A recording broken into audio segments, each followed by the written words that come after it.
got a slip in your palm and a hole in your chest. Black coffee on the felt, man, you look like a mess.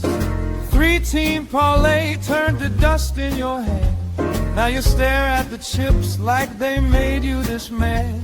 But don't you go quiet, don't you fade from the floor. Your name still means something to somebody for sure. Put the glass down, baby. Look at me now.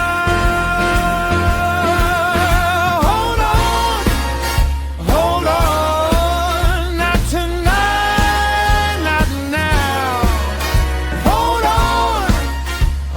on. Let me pull you out. That fella bites hard, but it don't get the crown.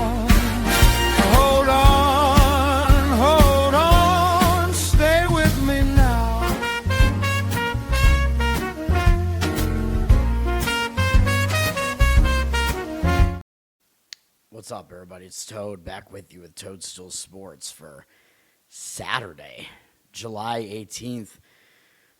We lost the play yesterday on the show, which I'm not happy about, with Game 1 in Tampa Red Sox. I'm happy that the Red Sox swept the doubleheader and then won 11 games in a row, but I was pretty surprised by that result.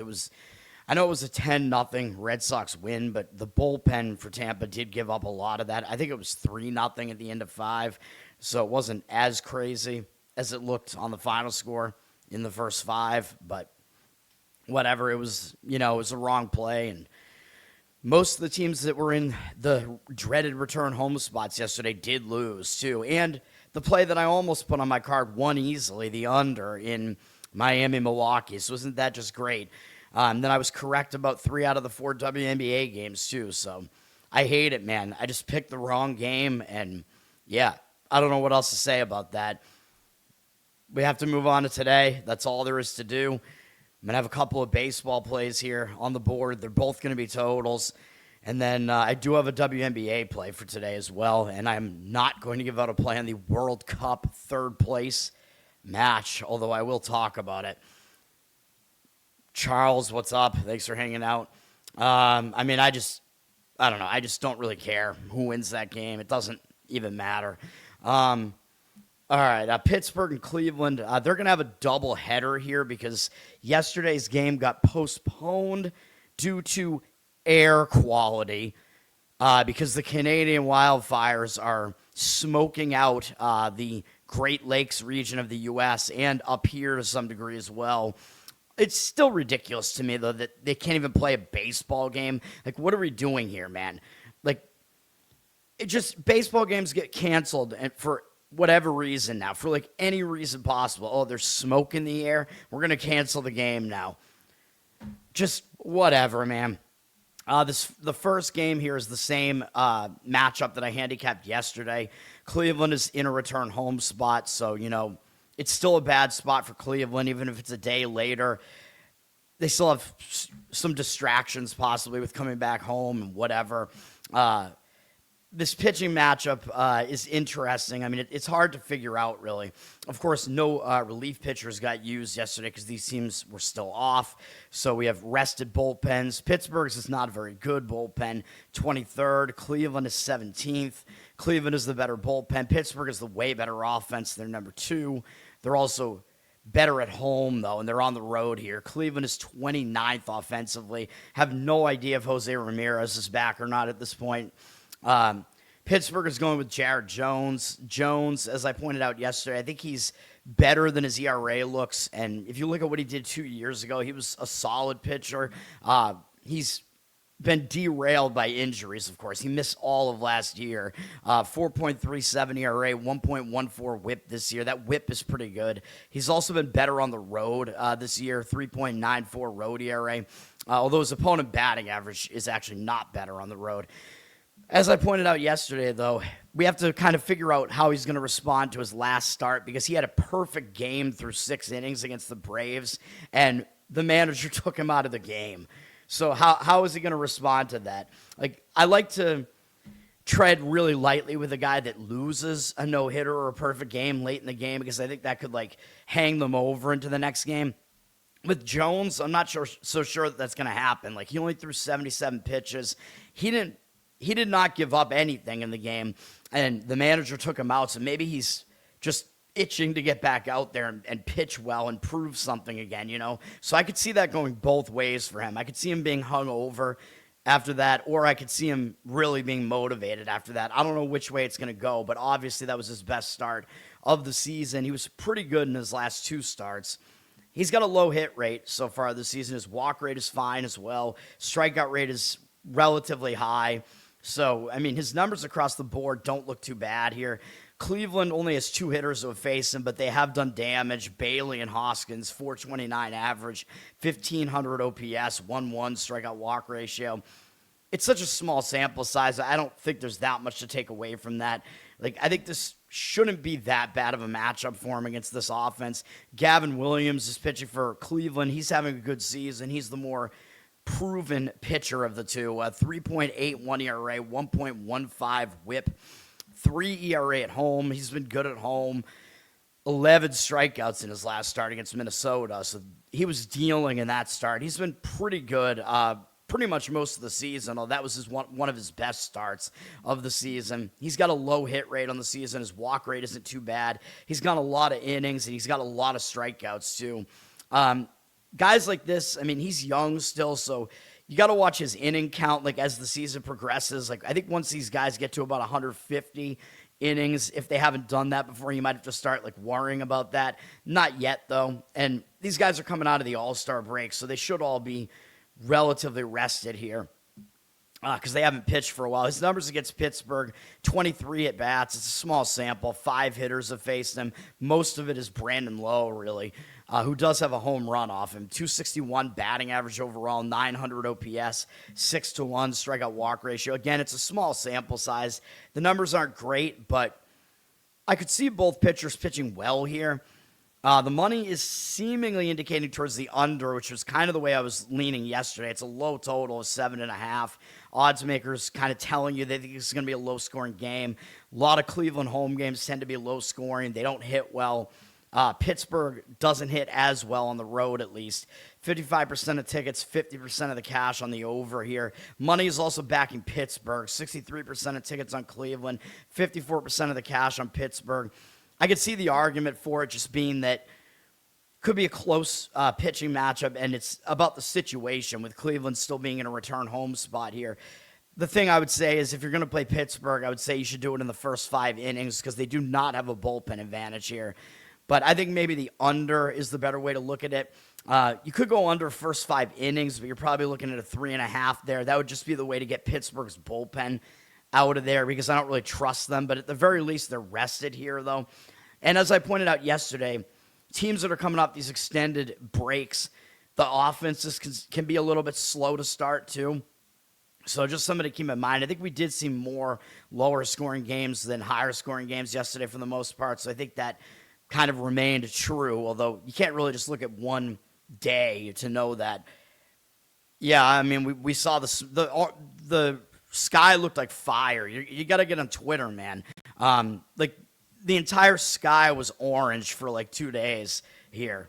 But you could still have played a baseball game. It wasn't like the smoke and stuff was already like kind of gone from here before the Red Sox played yesterday, though.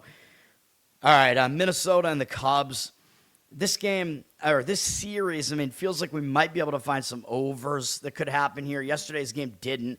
Chicago did lose in the return home spot. What else is new? Like I said, most teams in that spot yesterday did lose, which means it could be a bounce-back spot now, because when a team loses in that return home spot, a lot of times they bounce back and they play better in the second game back home because now they're focused again. Whatever they had to do at home, they kind of got it out of the way. They didn't look good in the first game.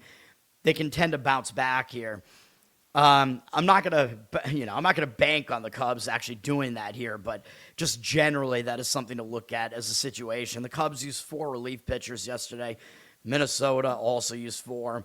Minnesota's bullpen is very bad. They're 29th out of 30, although their ERA is actually a lot better than the A's right now, so maybe they're the 3rd worst bullpen, but they're still bad. Like, you don't want anything to do with these guys. The Cubs are 13th. Their bullpen has actually struggled recently, although I think they're probably a little bit better than that. Cubs are 4th in offense, so they haven't really had issues with that. Minnesota has been pretty good offensively as well at 8th, which is why I said this does kind of feel like it could be an over-conducive matchup here. Yesterday's game, though, went way under the total because it was one of those Wrigley wind-blowing-out type of totals, and it did not really even get close to the total there. Taj Bradley is going to pitch this one for Minnesota. He's been pretty good recently. He's having a good season generally.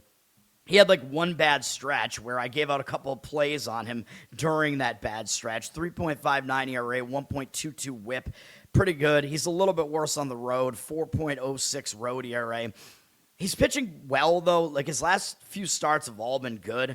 Well, he's given up 2 or fewer runs in 5 starts in a row. So, yeah, he's definitely in a groove right now, though a lot of those are against bad offenses. So, maybe you have to dial it back a little bit. But he's got a high strikeout rate recently. He looks good right now.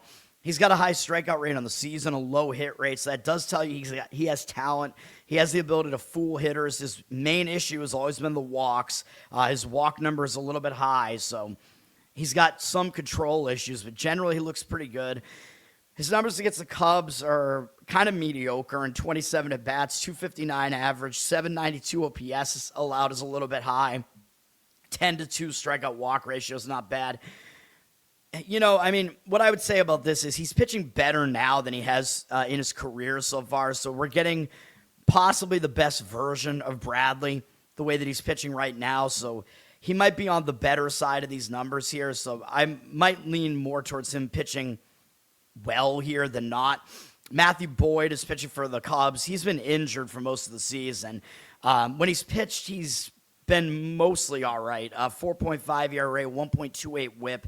Mediocre numbers there, I know, and he hasn't been as good at home, 5.04 home ERA, but it's a small sample size. He came back from injury in late June. He's made 4 starts since then. He's allowed 4 or fewer earned runs in all of them. Only one of them came at home, but it wasn't a particularly good one against a bad San Diego lineup. That might have been one of those games that was in one of those high wind environments, though. I think it probably was, so maybe we don't really take that much away from that. Boyd, I mean, he's been good like the last couple seasons, so I kind of think that he will. I would lean more towards him being a decent pitcher right now is what I mean to say. He's got exactly 1 hit allowed per inning, which you'd want that to be lower, though. His walk rate is not too bad, but given the amount of hits, you know, of course, that drives his whip up a bit. His strikeout rate is all right, more than 1 per inning. That's not bad. Against Minnesota, he has not really been that good, though. But they only have 4 hitters who have faced him, 23 at-bats. The majority of it is all coming from Josh Bell, who's had some success off him. They have a 348 average, 874 OPS, 6.6 strikeout walk ratio. And, you know, so even though it is a bounce-back spot for the Cubs, it looks like the matchup in the starting pitching probably favors Minnesota a little bit here. The bullpen certainly does not, though. Looking at the market read here on this, the money is backing Minnesota. Like, the money's backing Minnesota and the over for what that's worth. The total's at 9.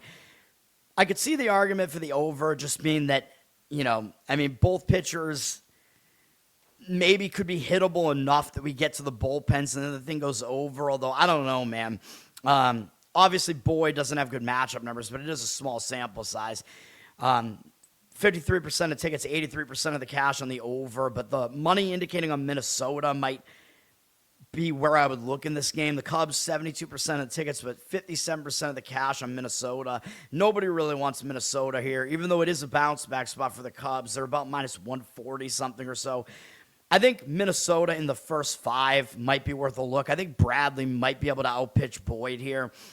He's got the somewhat better matchup numbers here. He looks to be in somewhat better form than Boyd right now as well, and he's the younger pitcher that has higher upside. Obviously, I would cut their bullpen out of the equation, but I could see the argument for Minnesota in the first 5, and you would get them as an underdog if you did that. The White Sox in Toronto. Toronto returned home yesterday, and they lost. So, yeah, another team that returned home. They were returning home from the Pacific Coast. Very difficult spot for them. They lost badly, 12-4.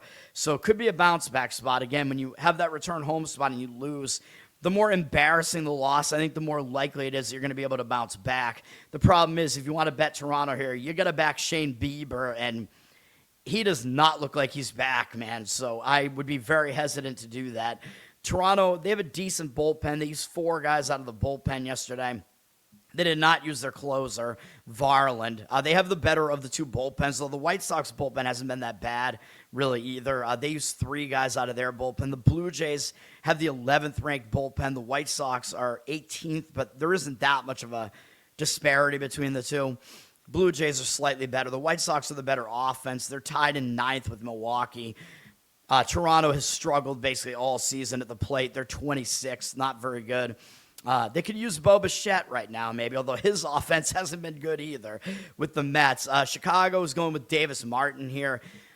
Having a surprisingly good season, but he's been worse recently, so I thought there might be some regression coming from him because, he's 29 and he was pitching at a really high level from out of nowhere early this season, so I was like, yeah, I don't know if that's going to be totally sustainable. He's got a 3.41 ERA, 1.29 whip. Still not bad. He's not as good on the road at all, though. 4.72 road ERA, so that's not good.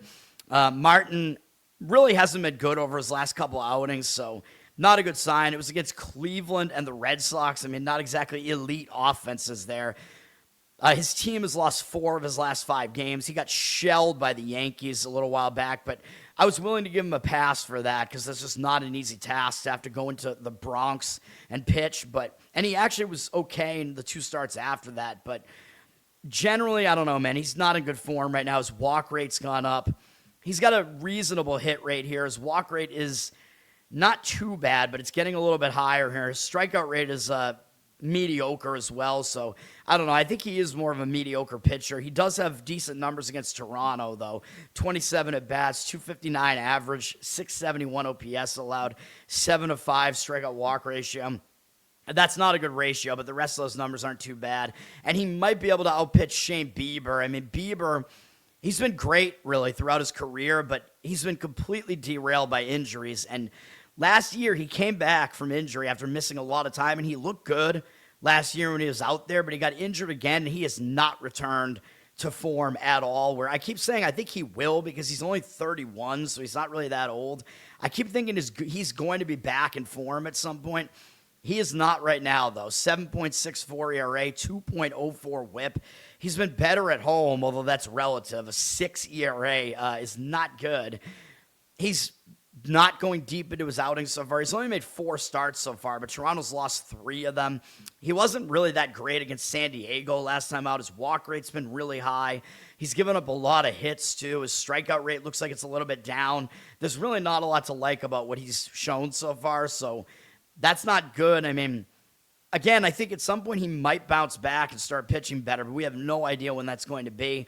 The White Sox only have 2 hitters who have faced him. Benintendi has absolutely destroyed him, though, and Grichuk has basically done nothing against him. So there's not a whole lot to take away from that. I know it's 30 at-bats, a 400 average, allowed 1,053 OPS. It's like all coming from Benintendi, though.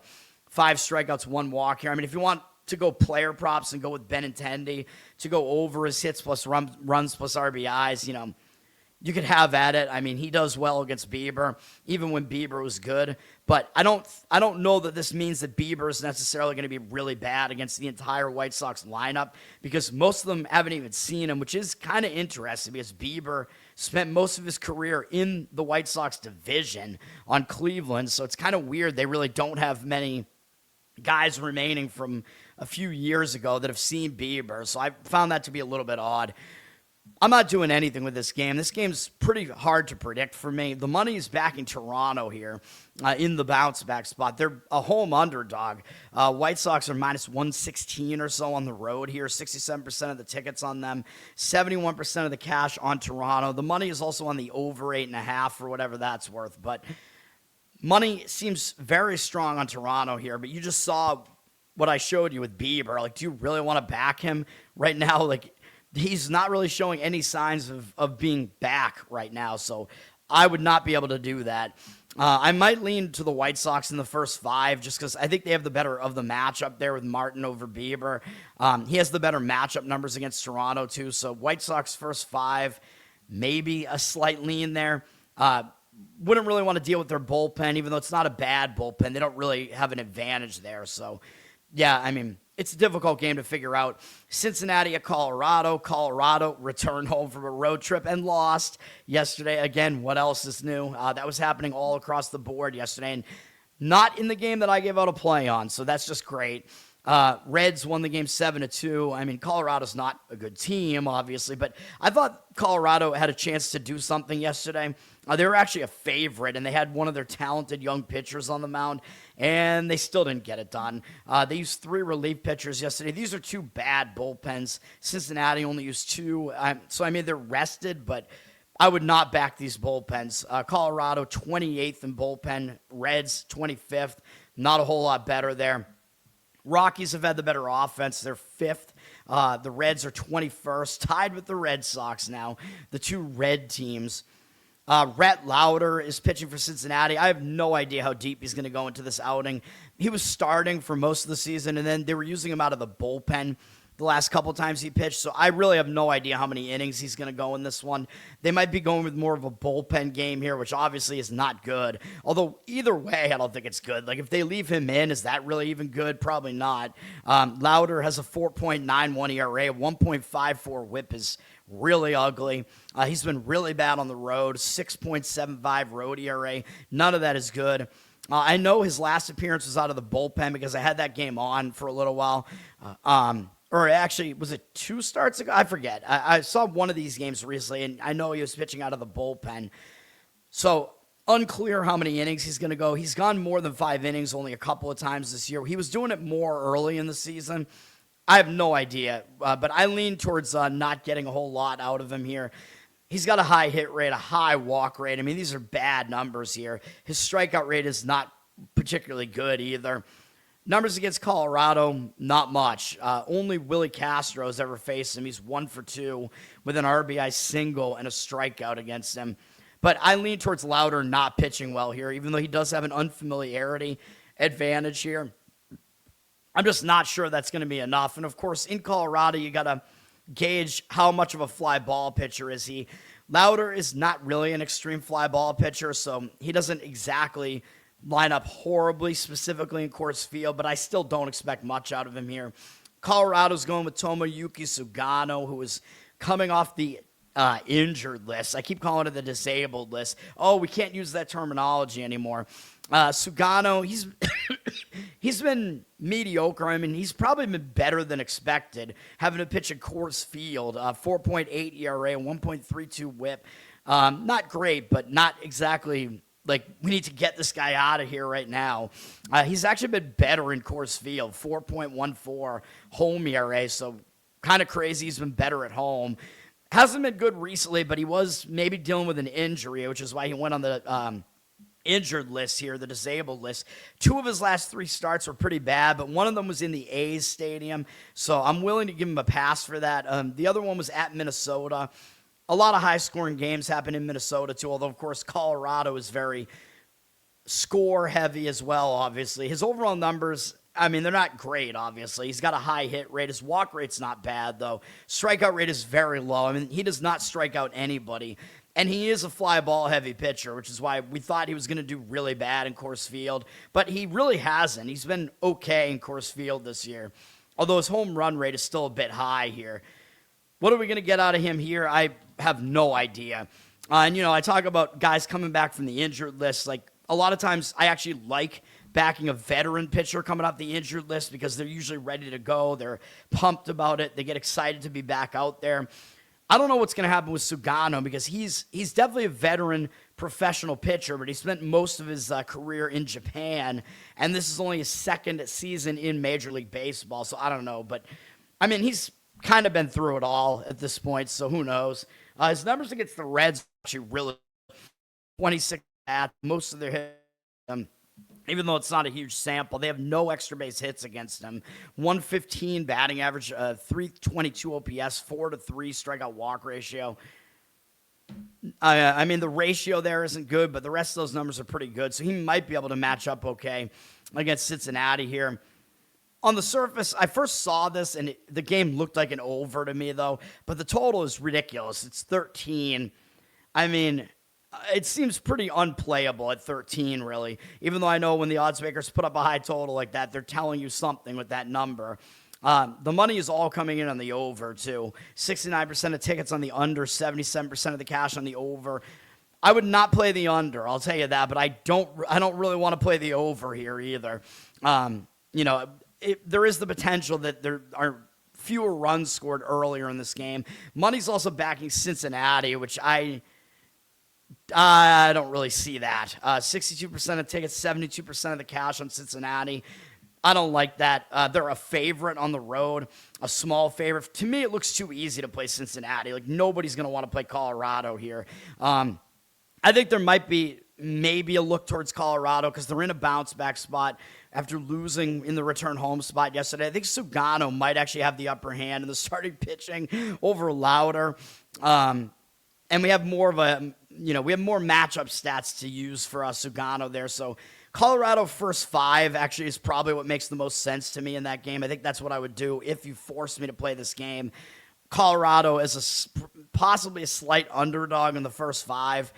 That's probably what I would do. I would not back either team's bullpen, though. The Mets, I don't know what's going on with the Mets. They should be way better than they are. It'll be the DL, whatever. All right, next game is going to be one of my plays.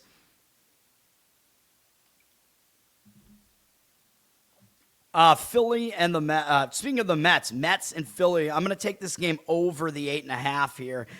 I think this is the way to go with this one. It is not an elite starting pitching matchup, and I think we have some situational angles here as well. The teams did not play yesterday, so that is something to keep in mind. So the bullpens are rested, but I'm still going to take this over because I think when you fade the starting pitchers, I think it can kind of domino into the bullpens, so I never really go over in the first 5. Philly's bullpen hasn't really been that good anyway, but yeah, these teams, for whatever reason, were off yesterday. I gave out a winner the day before that on the Mets. It was my only play on that Thursday with not a lot going on. I gave out the Mets as a play there. They won the game. So that was a return home spot for Philadelphia. That was part of the handicap there. Also thought Philly would be a little bit distracted because of the All-Star festivities in Philly. And they had, I think, 5 guys on the All-Star team. So the Mets, took that game. Could be a bounce-back spot for Philly now that they lost that game to the Mets back at home. They might bounce back and show up, better in Game 2 here.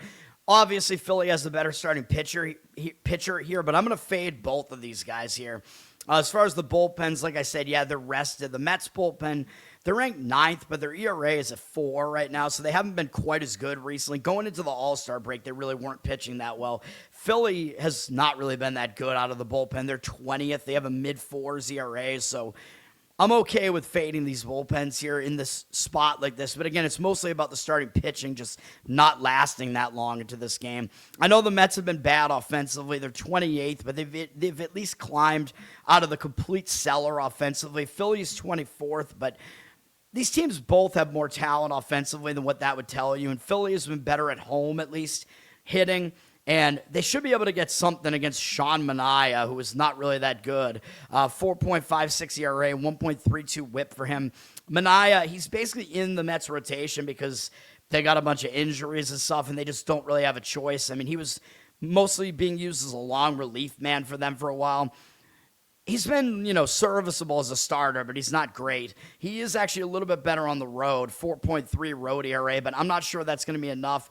His last 2 starts were both reasonably good. I'll give him that. Really, his last 3 starts. But he's not really going too deep into these games, and I don't fully trust him in a spot like this. He did pitch here in Philly back in mid-June, and he was okay in that start, but he lasted only 5 1/3. He was really inefficient with his pitches in that one, at least, although he held them to 2 earned runs. Overall, he's got exactly 1 hit allowed per inning. His walk rate is okay, and his strikeout rate is actually okay as well. So, yeah, his numbers aren't too bad across the board, and I know he's in okay form right now, but I think Philly might be able to get to him because they're really familiar with him. They have 132 at-bats against him, 295 average, and 846 OPS. So Philly's lineup has definitely been able to get to him. 33-9 strikeout walk ratio is actually good for Manaea, but the rest of these numbers are not very good. And Manaea, throughout his career, he has kind of struggled with his walks more than he has this year. So I think that I think he's going to give up enough that we can get this thing over. And we're also going to fade Jesus Luzardo, even though I know Luzardo's been in really good form. 3.51 ERA, 1.22 whip. He's been pretty good this year. At home, though, not good. 6.6 home ERA. So, yeah, he's been significantly worse at home. So I think he's fadeable at home. Part of the reason I think he was good recently is because almost all of his recent starts came on the road. So that'll help. Although his last home start was good. It was against Miami. But I think he might struggle a little bit here, man. He's been on fire, and I know he's in good form, but I think he might get thrown off because he just pitched in the All-Star game. And the reason why I think I want to fade him here is that was his first All-Star game that he was named to in his career.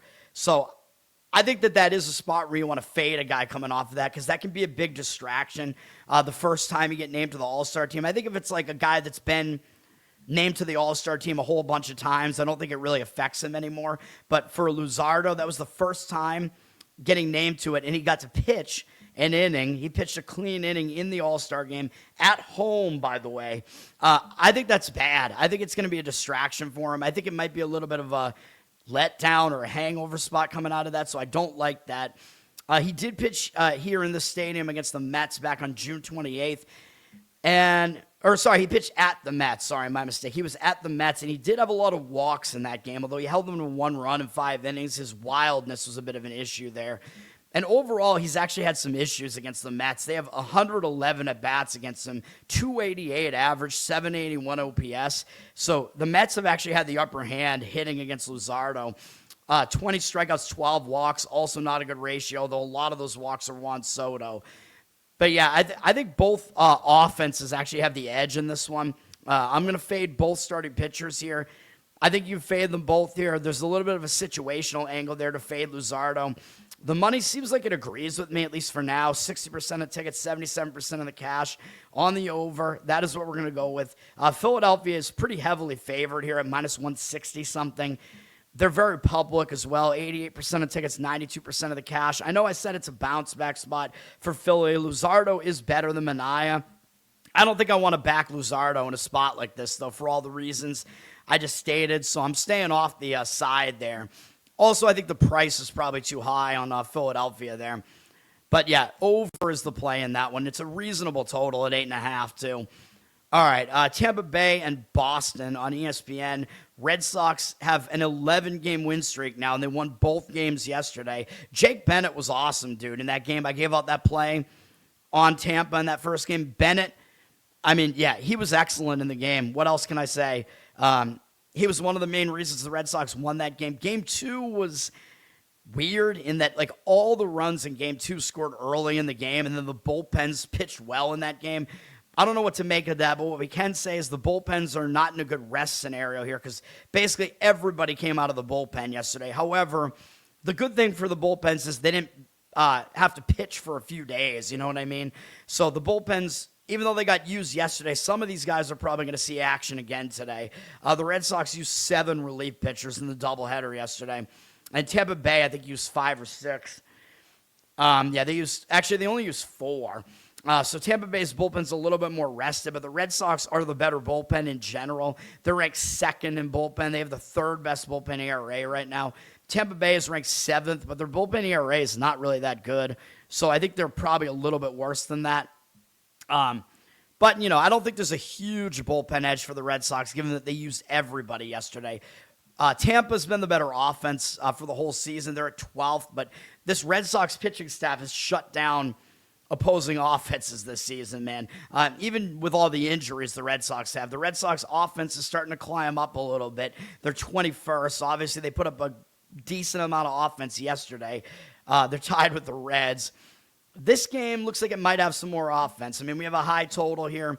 Ian Seymour is pitching for Tampa Bay. He's kind of a converted reliever, but he has actually pitched pretty well this season. Some of these numbers are coming out of the bullpen, but he's been decent as a starter. 4.59 ERA, 1.16 whip. That whip is pretty good. Indicates his ERA should be better than it is. He's been significantly worse on the road, though. 5.87 road ERA. And Tampa is worse on the road, although the Red Sox have actually been worse at home this year. But Tampa is much better at home. So both teams are in their worst home road splits. But Ian Seymour is in the bad of his home road split here.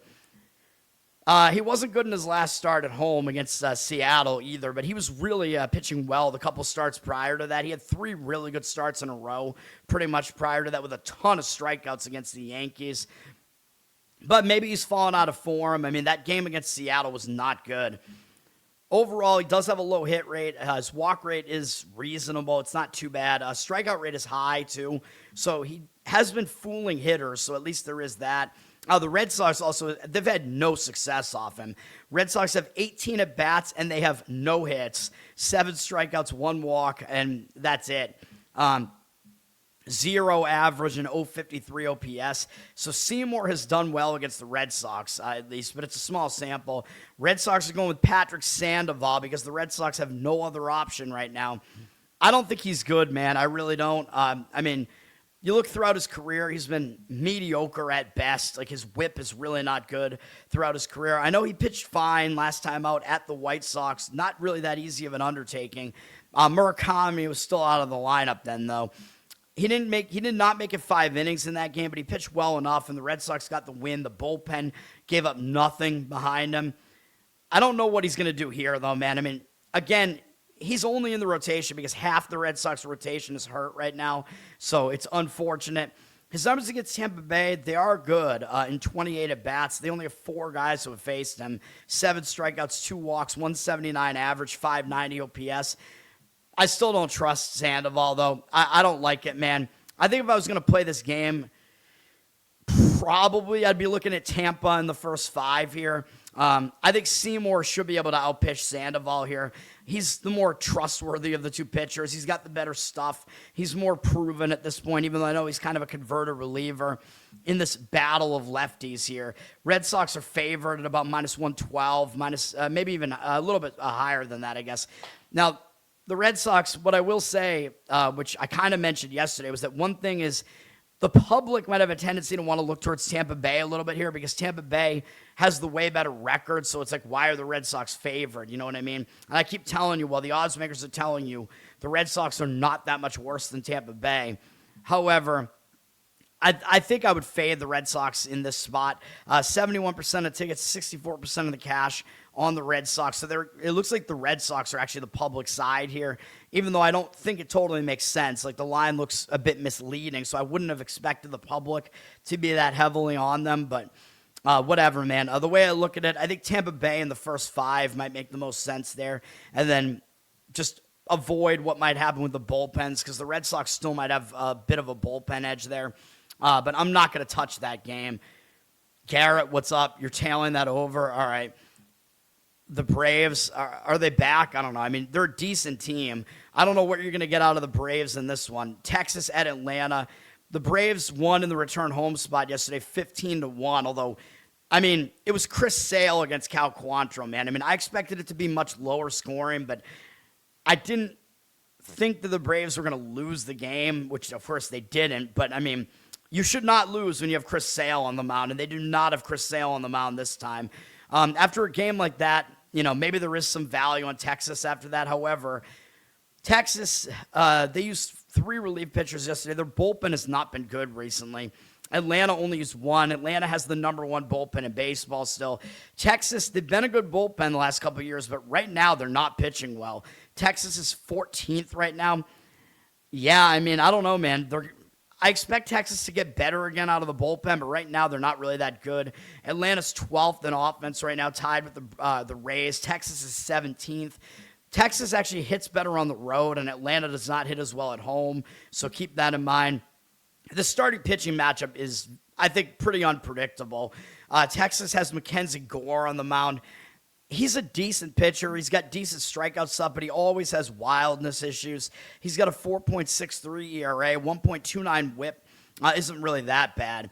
He's not good on the road, a 5.81 road ERA, so he's in the worst of his home road splits here.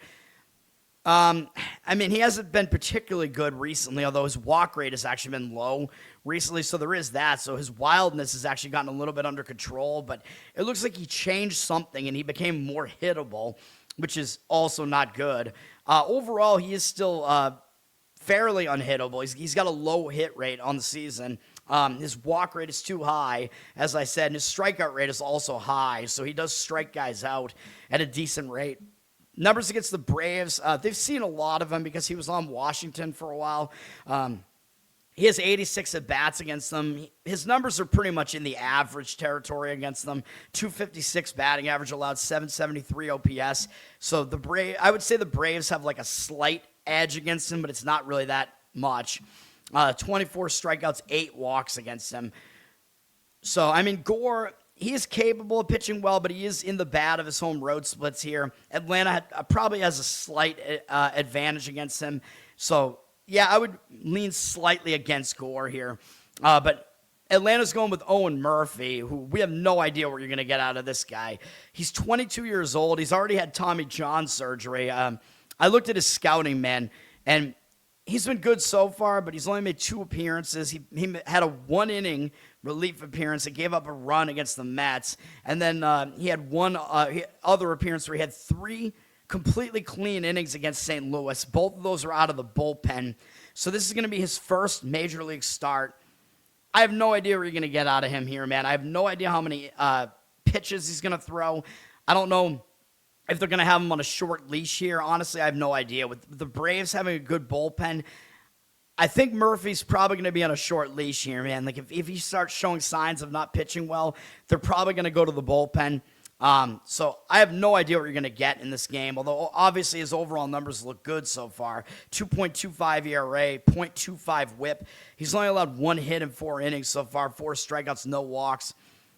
I looked at his minor league numbers, and what I can tell you is in AAA this season, overall pretty decent numbers, but he has had walk issues in AAA this year, and his strikeout rate was actually good, which is not really what I expected to see, because I know he's gone through Tommy John surgery and his velocity went down after that. He does not throw that hard, which I thought that he might not, because he's not really a big guy. He's not a heavy pitcher. So he throws like low to mid 90s on his fastball, and he has like a very typical pitch mix of fastball, slider, curveball, change. I don't know what else to say about him, man. He does have an unfamiliarity edge here because he's new to Major League Baseball, so obviously Texas has never faced him before. Does that give him an advantage over Mackenzie Gore? It might. I don't know, though, man. Atlanta looks way too easy to play here. You're getting them at basically a pick-em price here. It looks way too easy to play Atlanta at that price. The money is heavily backing Texas here. 70% of the tickets on Atlanta, 93% of the cash on Texas. I mean, I might still slightly lean towards Atlanta just because I think Gore may be at the disadvantage here, and you might be able to get enough out of Murphy plus the Atlanta bullpen to get you the win there. I would not actually want to bank on it, though. That would not be one that I would actually put money on. Even if I would slightly lean that way, I would not do it, and the market read is completely against it. So total is also high at 9, where I thought yesterday's game looked like it was going to be low scoring. I have no idea what you're going to get in this game, man. One other way to play this, by the way, to take the Murphy question mark out of the equation, you could play Atlanta over their team total. Although I don't know if I really want to do that either, because the money's coming in against them, and Atlanta scored 15 runs yesterday, and they're typically not as good at home this season hitting, so I don't know if I'd really want to do that. And you're going to be probably asking them to score 5 runs, I guess, if you do that, something in that realm. Obviously, it's certainly possible, but not something I would really want to do. I'm not really a team totals guy anyway.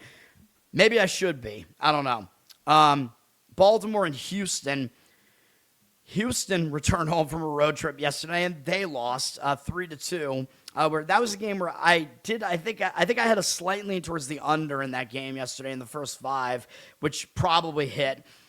Houston had used 3 guys out of the bullpen yesterday. Baltimore used 5. I don't love either bullpen here. They're both kind of in mediocre territory here out of the bullpen. Where are they at? I don't even see them. Where are they? Houston is 19th. They started off the season really bad, as we know. Baltimore is actually 10th, but their ERA is not really that good, so I still consider these to be mediocre bullpens. Houston, 14th offensively. Baltimore, 16th, so they're both mid-tier offenses as well.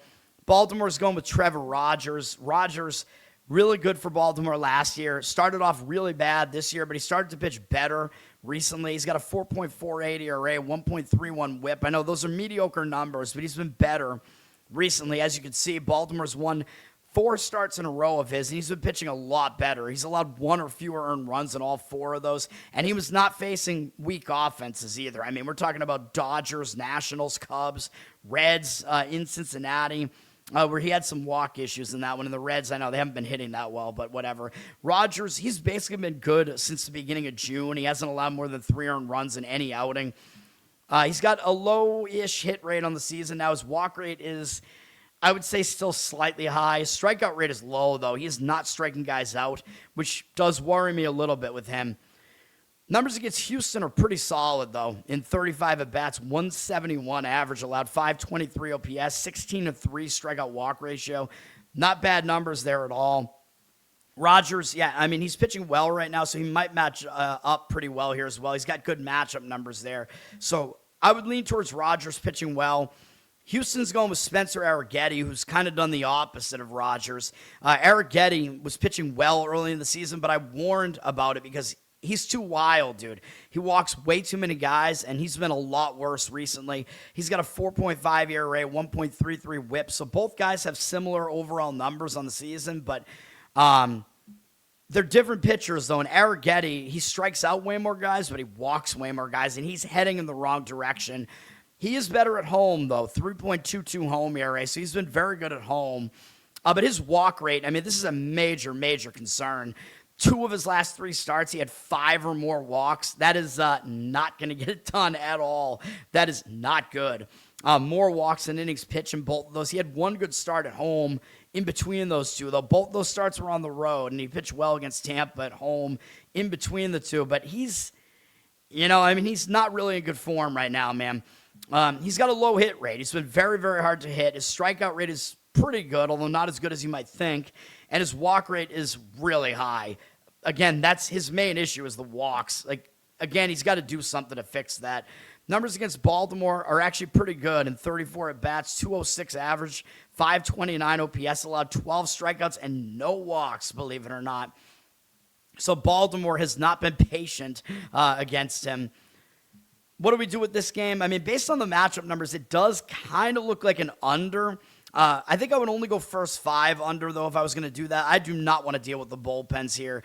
The total is 9. The money looks like it does agree on the under. 58% of tickets, 90% of the cash on the under. That is probably what I would do, first 5 under in this one.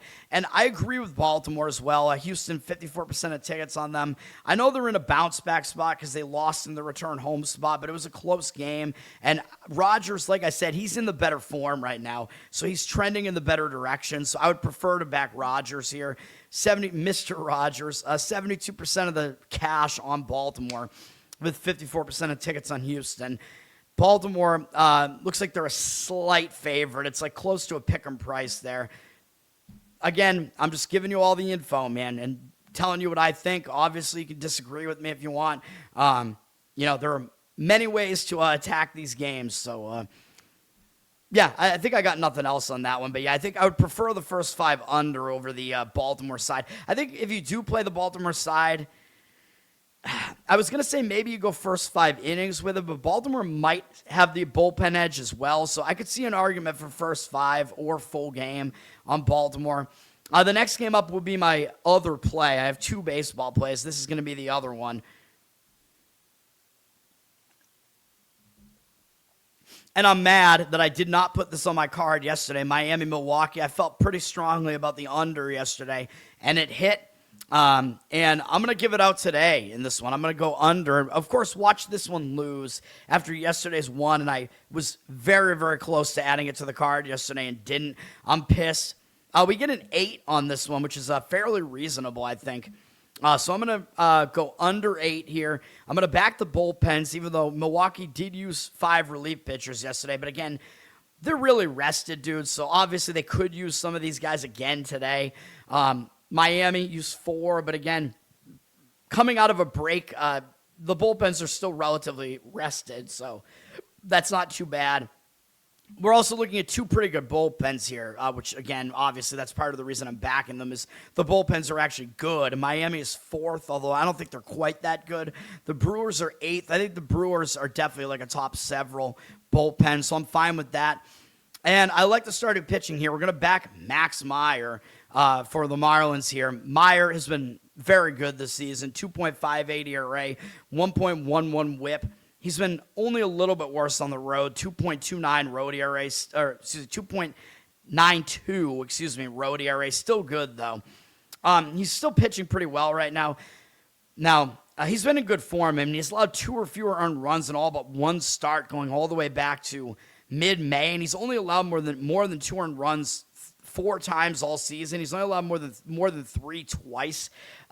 Obviously, he's having a good season, and he was named to the All-Star team for the first time. And I know I said that could be a distraction when you get named to the All-Star team, but I think it's worse for Luzardo because Luzardo's a little bit older. He's had a more established career, and he got to do it in his home stadium, and he pitched. Luzardo actually pitched, whereas Meyer did not. So I don't think it's going to affect Meyer as much. He got named to the All-Star team, but I'm fine with backing him here because he didn't pitch in the game. I think the Marlins probably just asked, the National League manager or whatever to just not play him or whatever because he was scheduled to pitch the first game out of the All-Star break or the second game out of the All-Star break. So the wishes were respected. So he's pitching on, nobody's pitching on normal rest here, but he's pitching in his next turn in the rotation. So I'm fine with that. Like, I don't think it's going to be that much of a distraction just because he was named to the All-Star team, and obviously he was there. Against Milwaukee, he's been pretty good. They only have 13 at-bats against him, 231 average, 747 OPS. I know that's getting a little bit high, mostly because Vaughn has a home run against him. That's the only extra base hit against them. They have 3 strikeouts and 1 walk. I think Meyer should be able to pitch well here. And I'm also going to back the mystery man, Shane Drohan, who still has no picture on ESPN. Drohan is pitching well, dude. A 3.09 ERA, 1.2 whip is maybe not as good as you'd expect with that ERA, but it's still not bad. He's been a little bit better at home, 3.03 home ERA. He's pitching well. He's allowed more than 3 earned runs only once all season. Granted, he was coming out of the bullpen early in the season, but since he's been a starter, they've ramped him up a little bit. He's basically going full starter's workload now, and he's doing well. He looks good. He's got a pretty low hit rate here. His walk rate is not horrible, maybe slightly high there, and his strikeout rate is reasonable as well. It's a decent strikeout rate, and he might have a little bit of an extra edge here because Miami's never faced him before. So I think that could be an extra advantage to him. Again, these young pitchers that have never been seen before by the opposing offense, they can have a little bit of an extra advantage there. Meyer, by the way, before I'm off of him, Meyer has all good numbers across the board. Low hit rate. His walk rate is, it's not excellent, but it's still not bad. And his strikeout rate is high as well. Also, I forgot, these teams have actually hit pretty well. Miami is 7th in offense, but like I said, I think their numbers are skewed a little bit right now because of their recent road trip where they played in Coors Field and in the A's stadium. And Milwaukee is ranked 9th right now, tied with the White Sox. But you know me, I prefer good pitching over good hitting, and I think that's what we got here. Under is going to be the play in this one, and I know I'm really pissed I didn't add it yesterday. The money looks like it's completely disagreeing with me on this. I don't really get it. 52% of tickets on the under, 92% of the cash on the over. Maybe I should be worried. I don't know. The money is also backing Milwaukee. 72% of tickets, 83% of the cash on Milwaukee at about minus 130 something here. I don't really have a good gauge on the side. I mean, maybe the money is kind of backing on Meyer being a little bit distracted because of the All-Star game. I still, I'm not as worried about it because he didn't pitch in the game, so I'm less worried about that. Yeah. So I don't know. That's my take on the game. As far as what happened yesterday, though, it was an under. Milwaukee did actually win the game, even though they were in the return home spot. Milwaukee did win 2-1. But yes, I'm still pissed I didn't add that because we could have had a split day yesterday, 1-1, and I think it would have actually been a slight win because the loser was at an underdog price. So I'm pissed. I should have added it. I was just a little bit worried about Alcantara. And again, watch this game now go over the total. I'm going to be so pissed when that happens. You know it's going to happen. McAdoo, what's up, man? Yes, Drohan, the mystery man. Bob's Burgers, I'm also watching it, right? I'm catching up on it. I hadn't watched Bob's. I watched every episode up through 2020, and then I kind of lost. I don't know. I just stopped watching a lot of those. The lockdowns threw me off, man. Although you think that would make me tend to watch these shows more, but that wasn't the case. Like I stopped watching those shows in 2020, so now I'm trying to catch up on Bob's Burgers. I'm in season 12 now, and it's starting to get a little bit worse, man. I gotta say, it's not horrible. It's not bad, but I don't know. It seems less funny, and I know they fired Jimmy Pesto at some point around that time just because he was at January 6th, and you know how these people are in Hollywood and whatever in that sphere. You can't do any of that, man. It's a whatever. It's a thought crime. I hate that. I'm not at the point where they've replaced him on the show yet, but it's absolutely ridiculous that they replaced him. Pesto was a good character, dude. He's Bob's main nemesis, and you're going to replace him again just because of your politics and because Pesto, the actor, whoever voiced him, was at January 6th. I mean, give me a break, man. There were a ton of people there. Oh, that means he's a criminal now because he was at a location and maybe walked into a public building. Give me a break, dude. I don't know if I'm allowed to say that on the show here, but yeah, Bob's Burgers, it's a funny show, man. I got to say, John Benjamin is hilarious. He's a really good voice actor. Dan Mintz as well. By the way, Dan Mintz, the voice of Tina on the show, go find his stand-up comedy. There's not that much of it out there. He needs to do more, dude. His stand-up comedy is awesome. It's all these like monotone one-liners, and it's so good. Like a lot of it is so clever. He's one of the most underrated stand-up comedians, Dan Mintz. Yes, correct. I think I follow Jimmy Pesto, that actor. His wife is on Twitter, and she's been defending him and taking up his cause on Twitter. I'm pretty sure I follow her. She's pretty cool as far as I can tell. All right. So those are my only plays in baseball. I do have a WNBA play as well. Got to get through this, man. The show's taking a while. San Diego at Kansas City. Kansas City won the game yesterday. I did not think that was going to happen. Return home spot. They're not a good team pitching-wise, and they won the game anyway in a high-scoring battle, 7-6. I don't know if they're going to be able to repeat that here. Maybe the high-scoring aspect is repeatable. Kansas City used 4 relief pitchers yesterday. Their bullpen is very bad. San Diego used 4 as well. San Diego, their bullpen is the better of the two, although they haven't been that good recently. They're at 12th. I still think they're better than that, though. Royals are dead last, and their ERA is better than the A's. They're a bad bullpen, though. They're one of the bottom bullpens. As far as the offense is concerned, Kansas City, they're 18th. They've been not a great offense, but they are better at home, especially since the walls have been moved in this year in the stadium, in Kauffman Stadium. San Diego's been atrocious offensively. They're dead last, 30th. So they do not really have an offensive edge against anybody. Griffin Canning is pitching for San Diego. Probably not a good thing. Usually not. He has not been good. 6.47 ERA, 1.6 whip. That's even worse considering the fact that San Diego has a pitcher-friendly ballpark and he's still not pitching well even there. He's even worse on the road, though. 7.4 road ERA. Yeah, that is not good, obviously. I mean, you could maybe make the argument he's pitching a little bit better recently, but he's not going deep into these games.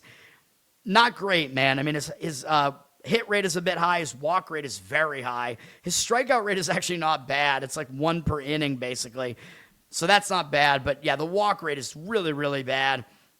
and he's been too hittable. However, you probably wouldn't have guessed it. Kansas City actually doesn't hit him well. In 37 at-bats, 189 average, 555 OPS allowed, 8-2 strikeout walk ratio. So Canning, I wouldn't want to trust him. I mean, he's not a good pitcher. He's obviously not good on the road, but he might have a little bit of a matchup edge here. Kansas City's going with Randy Dobnak, who is a converted relief pitcher. I don't like it. I don't like it. I know he's got these glasses that make him look kind of cool, kind of like a nerd. I don't know. He's got long hair and a beard, which I like.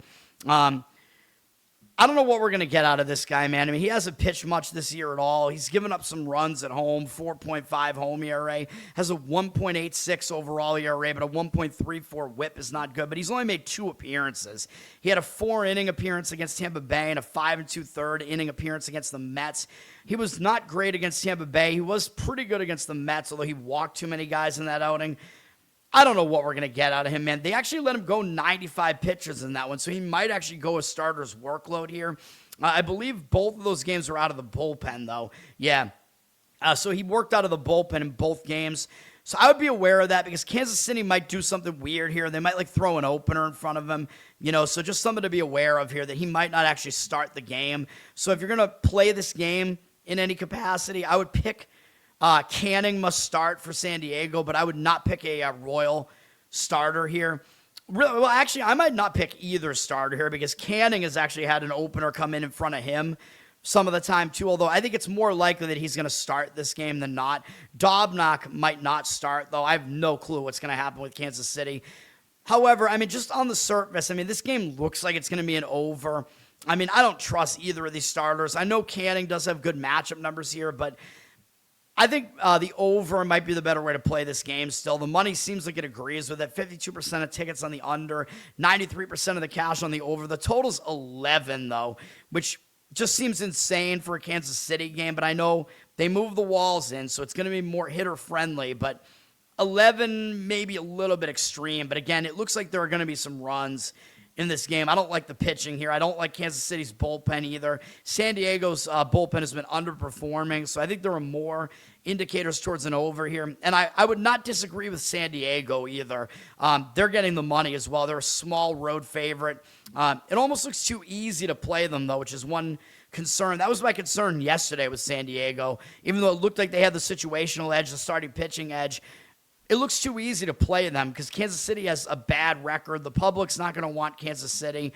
The money, though, is backing San Diego. 66% of tickets, 82% of the cash on them at a small price. And the public might have less of a desire to back Griffin Canning at the very least. I mean, I don't even want to really back him, but I think if you asked me to pick a side in this one, I would pick San Diego. I would play San Diego if I was going to play a side in that one. I think they have the better starting pitching situation, believe it or not, in that one, and they have the better bullpen still. So I would lean San Diego there, but I think the over might be the better way to approach that game. St. Louis and Arizona. Arizona was in a return home spot yesterday, and they lost. I thought that was a bad spot, dude. I was kind of tempted to look towards St. Louis yesterday. They won, although they barely won. It was 5-4. But that spot for Arizona was quite bad, dude. They were coming off a ridiculous sweep of the Dodgers, plus having to return home with the break in between. The break could have stopped their momentum, too. So that was a decent spot to look towards St. Louis there. Also, I didn't love the pitching matchup enough in that one. But St. Louis got the win yesterday. St. Louis's bullpen is not particularly good. They used 3 guys out of the bullpen yesterday. Arizona has the better bullpen out of the 2. They used 5 guys out of the bullpen, though. Arizona is ranked 5th in bullpen, although I don't think they're that good. They're better than St. Louis, though. St. Louis is 21st. I think St. Louis is kind of a more mediocre bullpen, though. Arizona has not hit well this season. They're at 25th. St. Louis is at 20th, so they've kind of fallen off offensively as well. St. Louis is going with Dustin May. I mean, he's had an okay season. He was pitching well for a while and then had an injury come up, and he hasn't really been as good recently. He's got a 4.55 ERA, 1.26 Webb. I mean, I don't think he's really that good in general anymore after he's had injuries already, like in his career, although he hasn't been that bad this season. He has not been good on the road, though. 5.94 road ERA, so he's much better at home, where it's more pitcher-friendly in in St. Louis, excuse me. In both Seattle and St. Louis. But May pitches for St. Louis. May, you could tell that he took an injury, I think, in that Atlanta game, and he pitched on schedule, basically, after that, actually on short rest, and he actually was good against Milwaukee, but had a short outing there. Threw a lot of pitches, though. He was kind of inefficient. Then last outing, he wasn't really that good against the Braves, although two of his 3 bad outings recently came against the Braves, though, so I don't know what you can really take away from that. But he walked a bunch of guys. He seems like he's a bit out of form right now, though. He has not made it 5 innings since that really good start that he had, where he had a 1-hit complete game against San Diego. He basically hasn't been good since then, so maybe that career effort threw him off, too. I don't know, man. He does have a pretty low hit rate on the season. His walk rate's not bad either. Strikeout rate is actually okay, too. So his overall numbers are really not that bad. Numbers against Arizona are pretty good in 65 at-bats, 154 average, 464 OPS, 14-4 strikeout walk ratio. So if May is going to bounce back, it may be in a matchup like this, although he doesn't do well on the road, though. But this matchup looks like it's okay for him. Brandon Pfaadt is pitching for Arizona. I don't know what happened to this guy, man. He was decent for a while. This season has been a struggle for him. 4.7 ERA, 1.32 whip, 5.28 home ERA, so he hasn't pitched that well at home, although his opponent batting average at home is actually better than it is on the road. What to know about Pfaadt, though, is they actually sent him to the minors, and he came back up. He was in the minors for most of the month of June, and he's made 3 starts since coming back up, and he's actually been fairly good. He's gone at least 5 innings in all 3, and he's allowed 2 or fewer earned runs in all 3, and he's only walked 1 guy in that entire stretch. He hasn't been striking guys out, though, but he's pitched better. And I was thinking, well, he pitched against San Francisco, San Diego. I mean, is that really that impressive? Well, he followed that up pitching pretty well against the Dodgers last time out, and he actually got a win in that game, in that series where they swept the Dodgers. So, I don't know, man. Maybe sending Pfaadt to the minors, maybe he figured something out. Maybe he's more motivated coming back. I mean, he's been an okay pitcher in his career, better than what he's shown this year at least. His hit rate is right around 1 per inning on the season, which isn't great. His walk rate is okay. His strikeout rate is not that good, though. Doesn't really strike guys out right now, which is a little bit of a concern, but he's actually been pretty good against St. Louis. They only have 6 hitters who have faced him, 45 at-bats, though, is a decent sample, and they have not really done a whole lot against him. 200 average, 567 OPS, 12-2 strikeout walk ratio. So this game might be a first 5 under, dude. I don't like the bullpens here, but yeah, I mean, Arizona could be in a bounce-back spot because they did lose in the return home spot yesterday. That was a close game. But I think first 5 under maybe makes the most sense here. The money's back in the over, though. The total's 9 in the full game. 63% of tickets on the under. 61% of the cash on the over.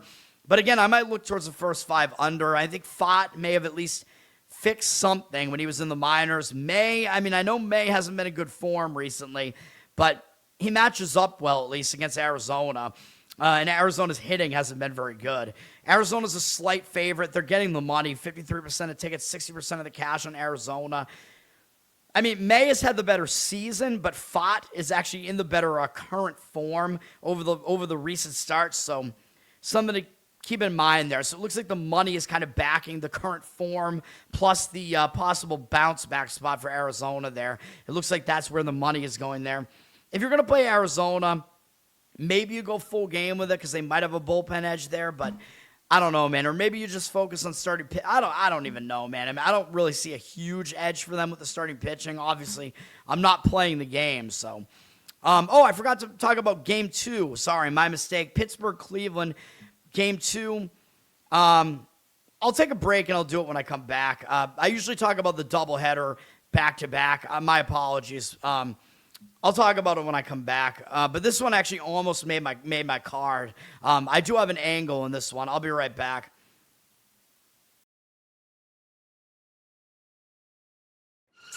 Yep. Inside, I want to kill myself. We are on an 0-7 run over the last 2 days. After tonight, it was just complete bullshit. So that's how I'm going to start off this show. Horrible Sunday, 1-5. I don't even know what to tell you about that. I just don't want to do this anymore. I have never seen anything like this, man. With the slump continuing, 2 straight losses, not a good day at all. 0-4. I just have not had a good season, man. What can this slump that I'm on? The slump continues. I've reached a new peak, actually.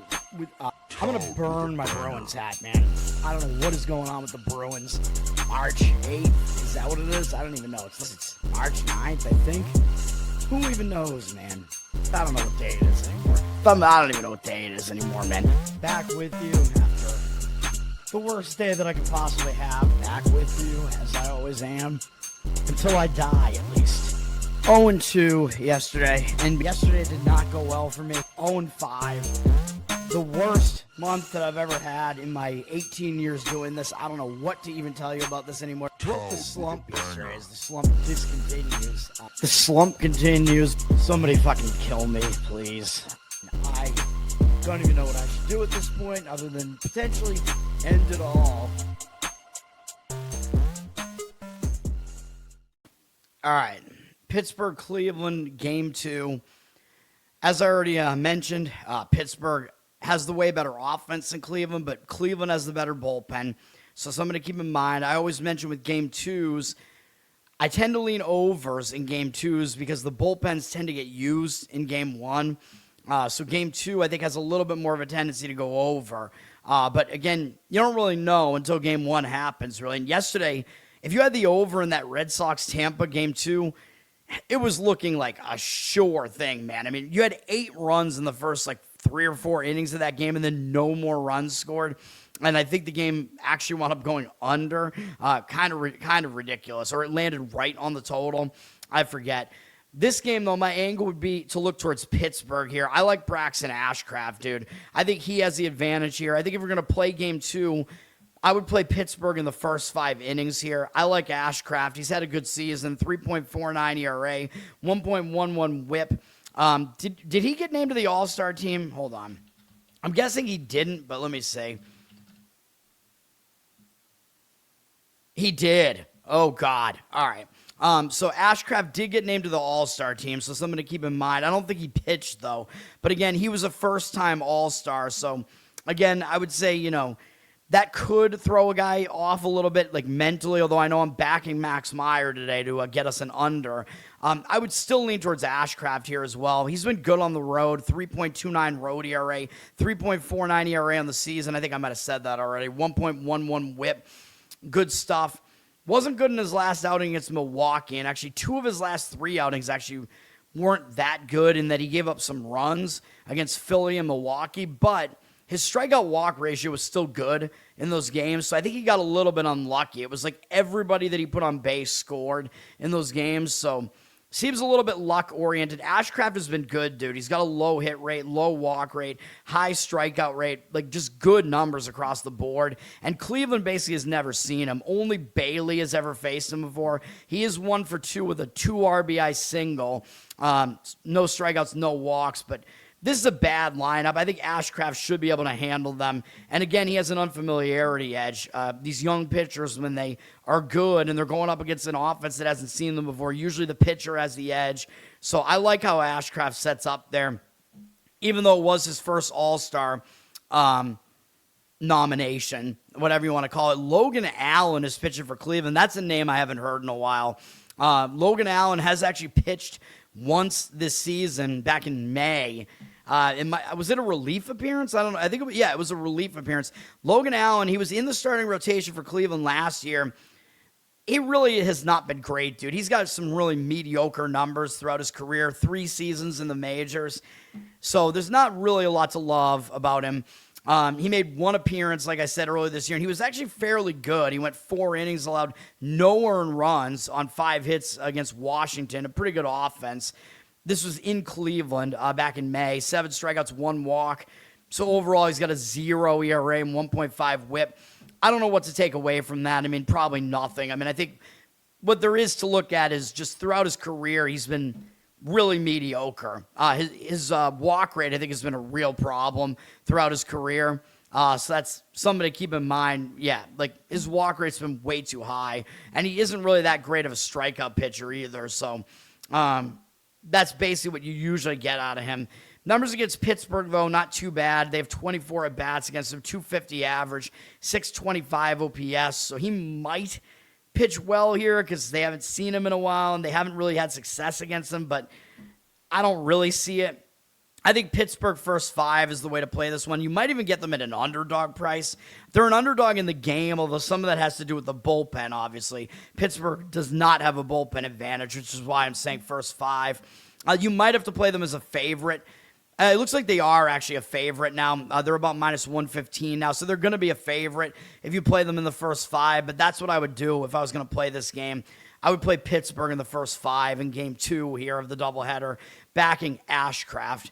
52% of tickets, 83% of the cash on Pittsburgh. I might pick Ashcraft must start and not pick a Cleveland starter because they might put an opener in front of Allen. They might do something weird. I have no idea.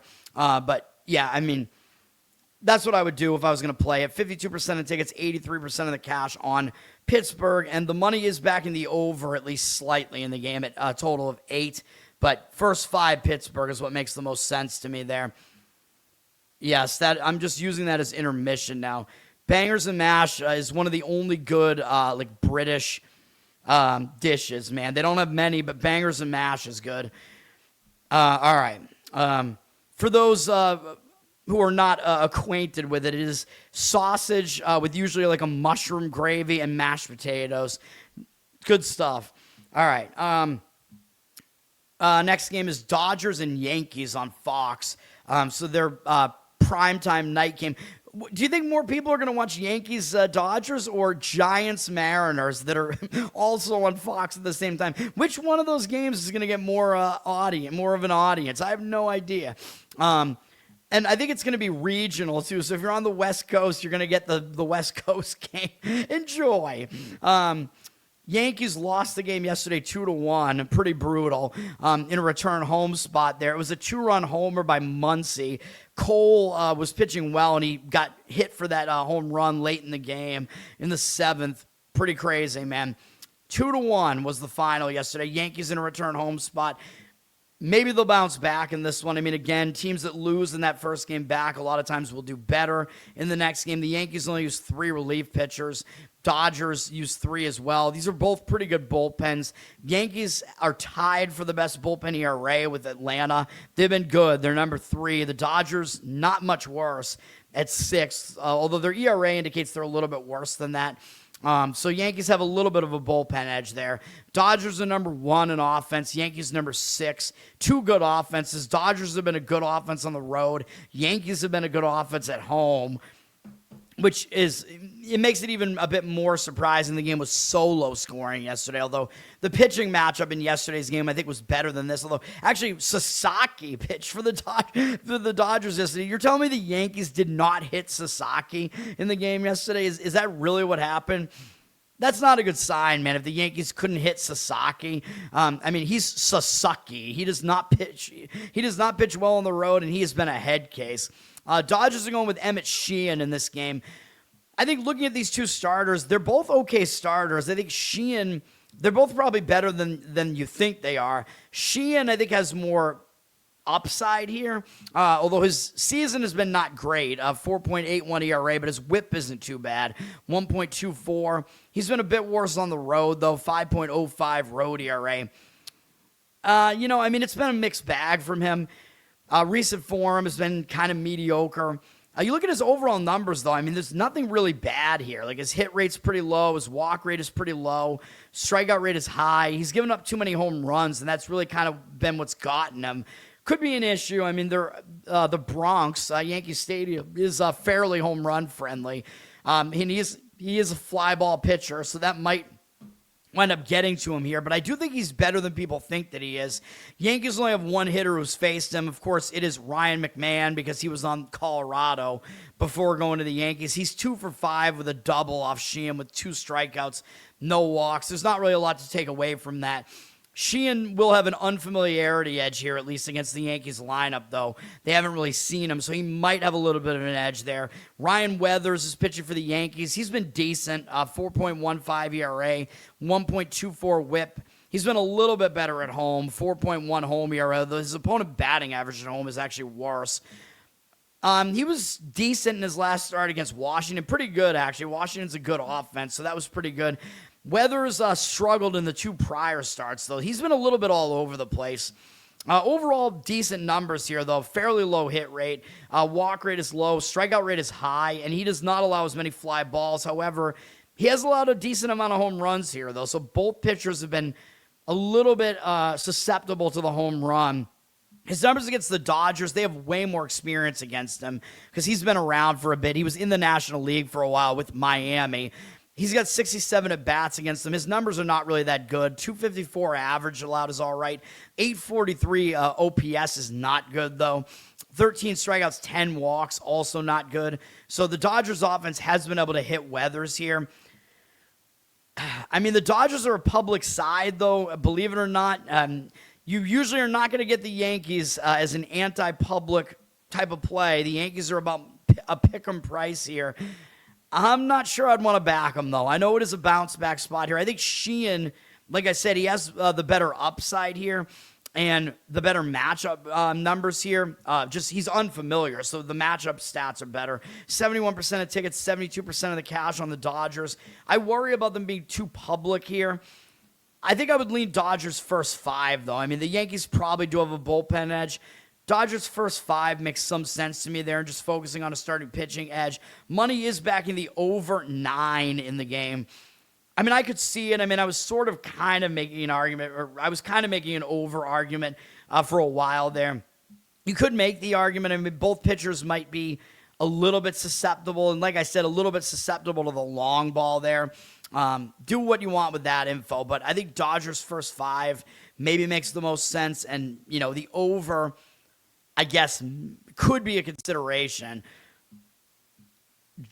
George Costanza giving batting tips to the Yankees. He gave them those, wool uniforms or whatever, and they were just sweating in the summer out in the outfield there. I think yesterday's games were all night games, though, so it would have to be a day game for that to really be a problem. San Francisco and Seattle, I don't know what's going on with Seattle, man. I don't know how Seattle lost 7-0 with Bryce Miller on the mound yesterday. Miller has been great. I don't know what happened in that game. And I still don't think San Francisco is a good team. I still don't think their offense is good. I don't know what that was yesterday. Seattle was in a return home spot and traveling cross country, though, so I did tell you the situation favored San Francisco yesterday because they were staying on the Pacific Coast, and Seattle lost that game 7-0. But another thing that I will say on the show is that when a team loses in that return home spot, and I've said it today too, they tend to bounce back in the next game. When a team gets shut out at home, very embarrassing loss, they tend to bounce back in the next game. So Seattle has some situational advantages here. You could argue they have the better starting pitcher going too. Seattle used 4 relief pitchers. I think they have the better bullpen as well. San Francisco only used 2, but their bullpen's been shaky this season. San Francisco's 22nd out of the bullpen. Seattle is 16th, but their numbers are really not bad. I mean, their ERA is definitely better than that, so I think they're a decent bullpen. Seattle, not good offensively, 27th. I don't know what's going on with their offense. Still struggling like that. And the Giants are 11th, but I do not think there's that much of a gap between these two offenses. Again, I still think San Francisco's numbers are skewed from a couple of explosive games. I still don't think it's good. I mean, they look bad at home in the recent homestand offensively, so I still am going to stick by that. Logan Webb is pitching for San Francisco. Generally a pretty good pitcher, a 3.86 ERA, 1.16 whip.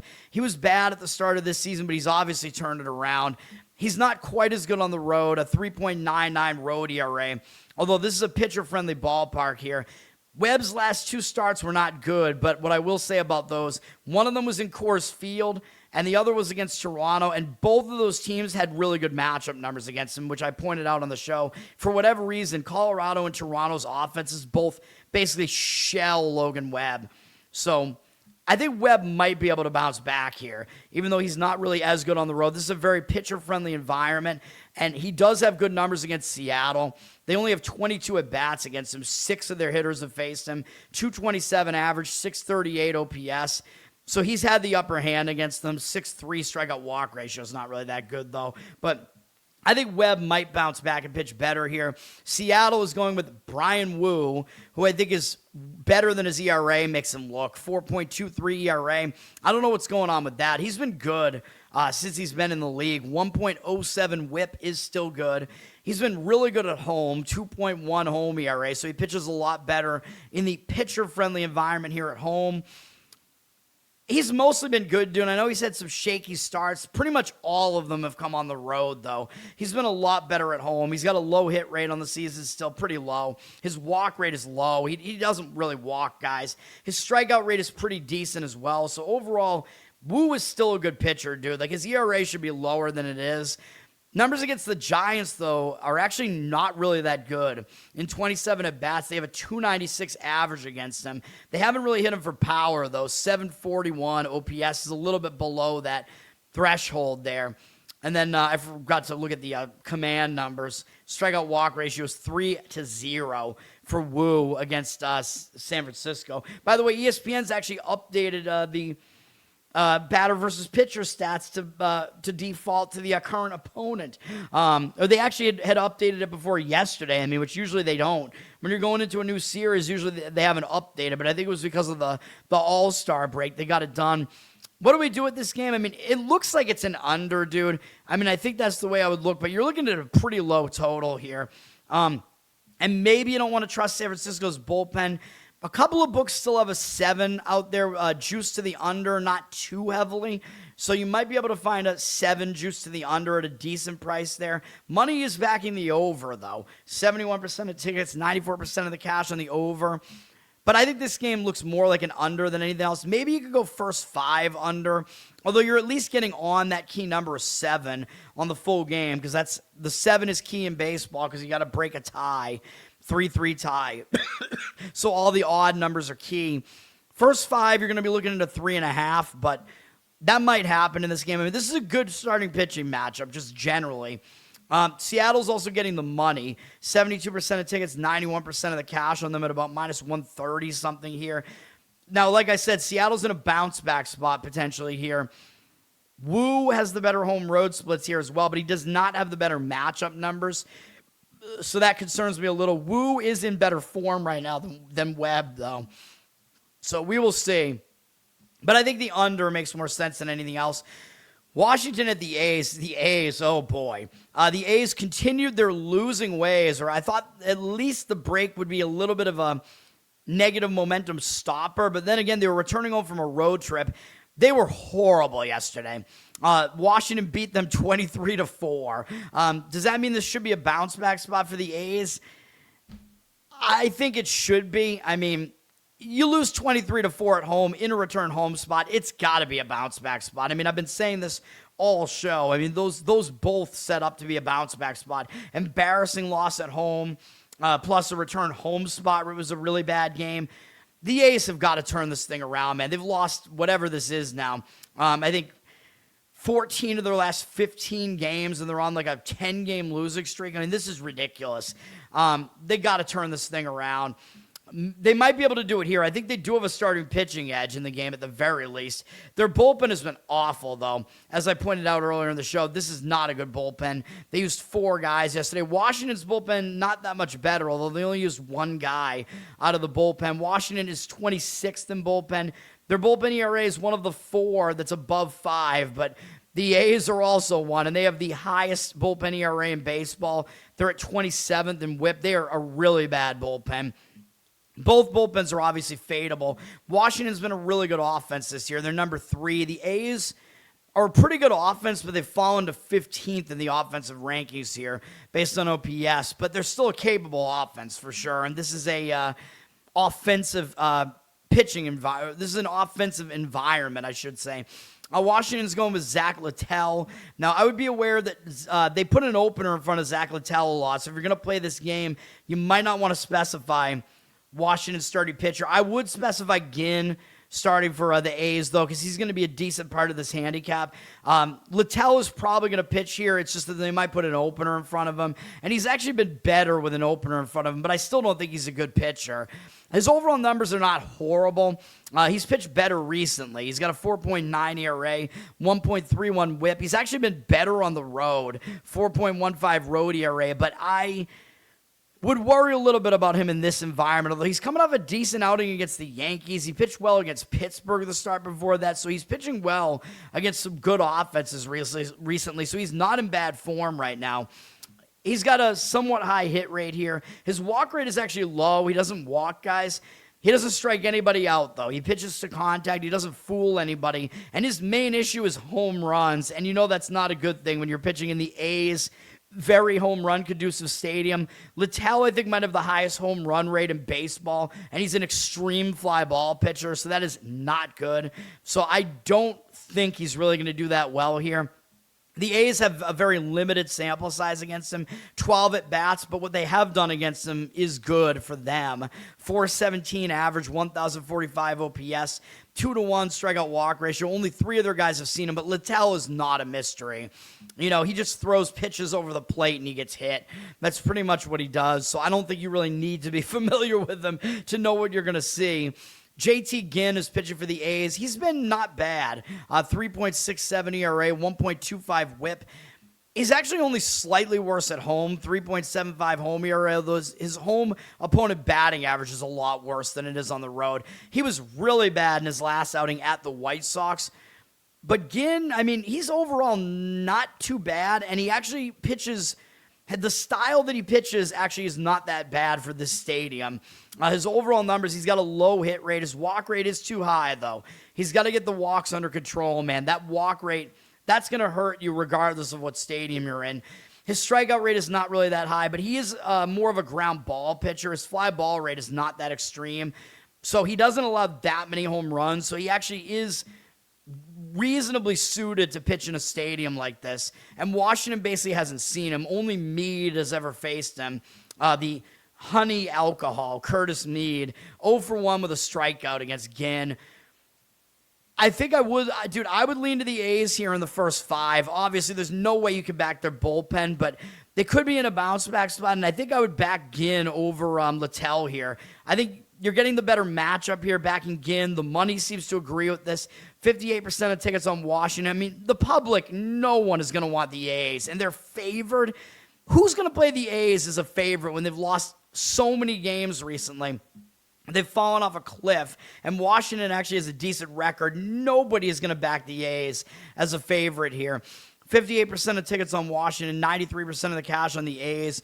Total is getting money towards the under, actually, believe it or not. It's a public over with less than the money on it. Total's 11. I mean, I could see the arguments. I could see more arguments for an over than an under. I mean, these are bad bullpens. You have at least one pretty shaky starting pitcher here. So I think an over makes more sense than an under. But again, if I was going to play this game, A's first 5 would be the way I would play it. And you're probably looking at, I know the price is going to be a bit higher on the A's in the first 5 because you're taking the bullpen out, but you're probably looking at about minus 130 something, I would guess. That is what I would do. And then Detroit and Anaheim. Anaheim returned home yesterday, and they lost 2-1. What else is new? It was a close game. I was correct about the first 5 under in that game. That was one of my leans. And I leaned to Detroit in that game, too, and I was right about that, too, although it was a close one. Detroit, they used only one guy out of the bullpen yesterday. It was Montero, who is a long relief man. So their bullpen is pretty well rested here. Anaheim, not so much. They used 4 guys, and their bullpen is not good. Anaheim is 24th in bullpen. Detroit is 15th. Detroit definitely has a bullpen edge here, and they're more rested. Offensively, Detroit actually, I think, is above the above the Angels right now, too. 19th, yep. And Anaheim is 23rd. So just some things to keep in mind here. Could be a bounce back spot for Anaheim, though, after they lost in the return home spot yesterday. But I don't know, man. Do you want to try to fade Tarek Skubal here? I don't think I'd want to do that. I know the thing with Skubal has been, Skubal is not really as good anymore because he was injured, whatever. Yeah, I don't think so. And then I don't know which one between Buster and Mad Dog was arguing that Detroit should not trade Skubal, but whichever one was arguing that is correct. I mean, Detroit is not out of this thing at all. They're in a wide open division, dude. I mean, they could easily still win their division. They're still a good team. Skubal is back. No, they should not trade him. And the Red Sox should not trade Sonny Gray. The Red Sox are in the last wild card spot right now. After winning 11 games in a row, the Red Sox and Detroit are both better than their records look. No, these teams should not be sellers right now. Skubal is still good. He's got a 3.09 ERA, 0.95 whip. He's been better on the road, a 2.4 road ERA. I don't think it matters too much, though. He's good either way. I don't care. He's come back from injury. He's still pitched pretty well here, man. I mean, I don't think that we should say that he's like significantly worse all of a sudden. No, that does not appear to be the case. He's got a low hit rate on the season, really low walk rate. His strikeout rate is still high. He's still been able to do it recently, too, so I don't really see much of a drop-off here. Against Anaheim, he's been good. I know that's not a surprise. 55 at-bats, 164 average, 607 OPS, 16-3 strikeout walk ratio. Grayson Rodriguez is pitching for Anaheim. It's been a struggle for him, man. He's trying to come back from injury. He looked like he was decent when he was on Baltimore and missed all of last year with an injury, and he has not been able to bounce back from that. He's got a 7.55 ERA, 1.74 whip. That is not good. However, I don't think he's this bad. I think he's better than these numbers would suggest. He's not been good at home at all, though. He's actually pitched pretty well on the road this season, but at home, not good. 9.58 home ERA. That's not good. His last two starts have been a bit of a red flag. He only has one strikeout over those last two starts total. That is not good. Although he at least went 5 1/3 last time out against Minnesota, but his strikeout rate is down. Not good. He's got a high hit rate. He's got a high walk rate. His strikeout rate is a bit low. Yeah, these numbers, he's not back right now, man. I don't think you can really back him right now. He does have good numbers against Detroit in his career, though. In 34 at-bats, 147 average, allowed 481 OPS. Obviously, that's good. 15 strikeouts, 6 walks isn't really that good. But, yeah, overall, good numbers against Detroit. And he actually did face Detroit this year, and it was his best start. He pitched in Detroit, where Detroit is better. He went 5 innings, gave up 1 run on 2 hits, 2 walks, 5 strikeouts. That was his best start of the season, so do what you want with that info, but he might actually match up well here against Detroit, even though that does mean they recently saw him. But, Skubal, obviously, you're going to have to pay way too much of a price if you want to back Detroit with Skubal on the mound. Minus 190, you can't do that. And the public is all over it. 95% of the tickets, 91% of the cash on Detroit, so the money is fading Detroit. The money is backing the over pretty strongly here at over 8. I don't know, man. The way the money's looking, I don't know. I guess you could take a shot with Anaheim in the first 5. There's no way I would do it, though. You're still at a disadvantage, even if you think maybe G-Rod has a decent matchup here and maybe he can somehow hang in this game. I still wouldn't do it. You could take Anaheim on the run line in the first 5. There's no way I would back their bullpen. But, you're putting money on them to be basically tied or better at the end of the first 5. Yeah, it's a difficult ask for that. So, yeah, there's no way I would do that. But I gave you my 2 baseball plays. That's baseball for the day. WNBA, there are 3 games. I will give out a play on the later of the 3 games. They're all night games. The game that's probably going to get all the attention is the CBS and Paramount Plus game that's first up at 8 p.m., New York at Indiana. So you got the 2 of the best teams in the East facing off here. Indiana, of course, with Caitlin Clark. Caitlin Clark was excellent in the last game, and it was not a good game for Indiana. And it was yesterday. So Indiana is on a back-to-back. So, they're in a bad rest situation here. They're playing a 3rd game in 4 days, which is pretty rare in the WNBA. All of those games are at home, so they're not having to travel. That's still not good. However, I told you I was right about the Seattle cover yesterday. I was right about 3 of the 4 sides in the WNBA yesterday and did not give any plays out, unfortunately.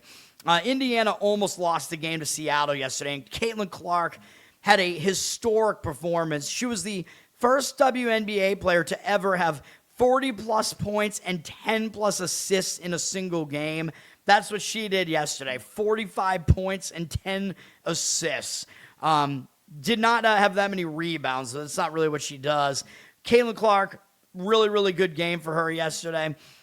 What's Indiana going to do after that? I have no idea, man. Clark maybe could be in a little bit of a personal letdown after that, but I don't see Indiana overlooking the Liberty. The problem is that Indiana's not rested because they had to play yesterday.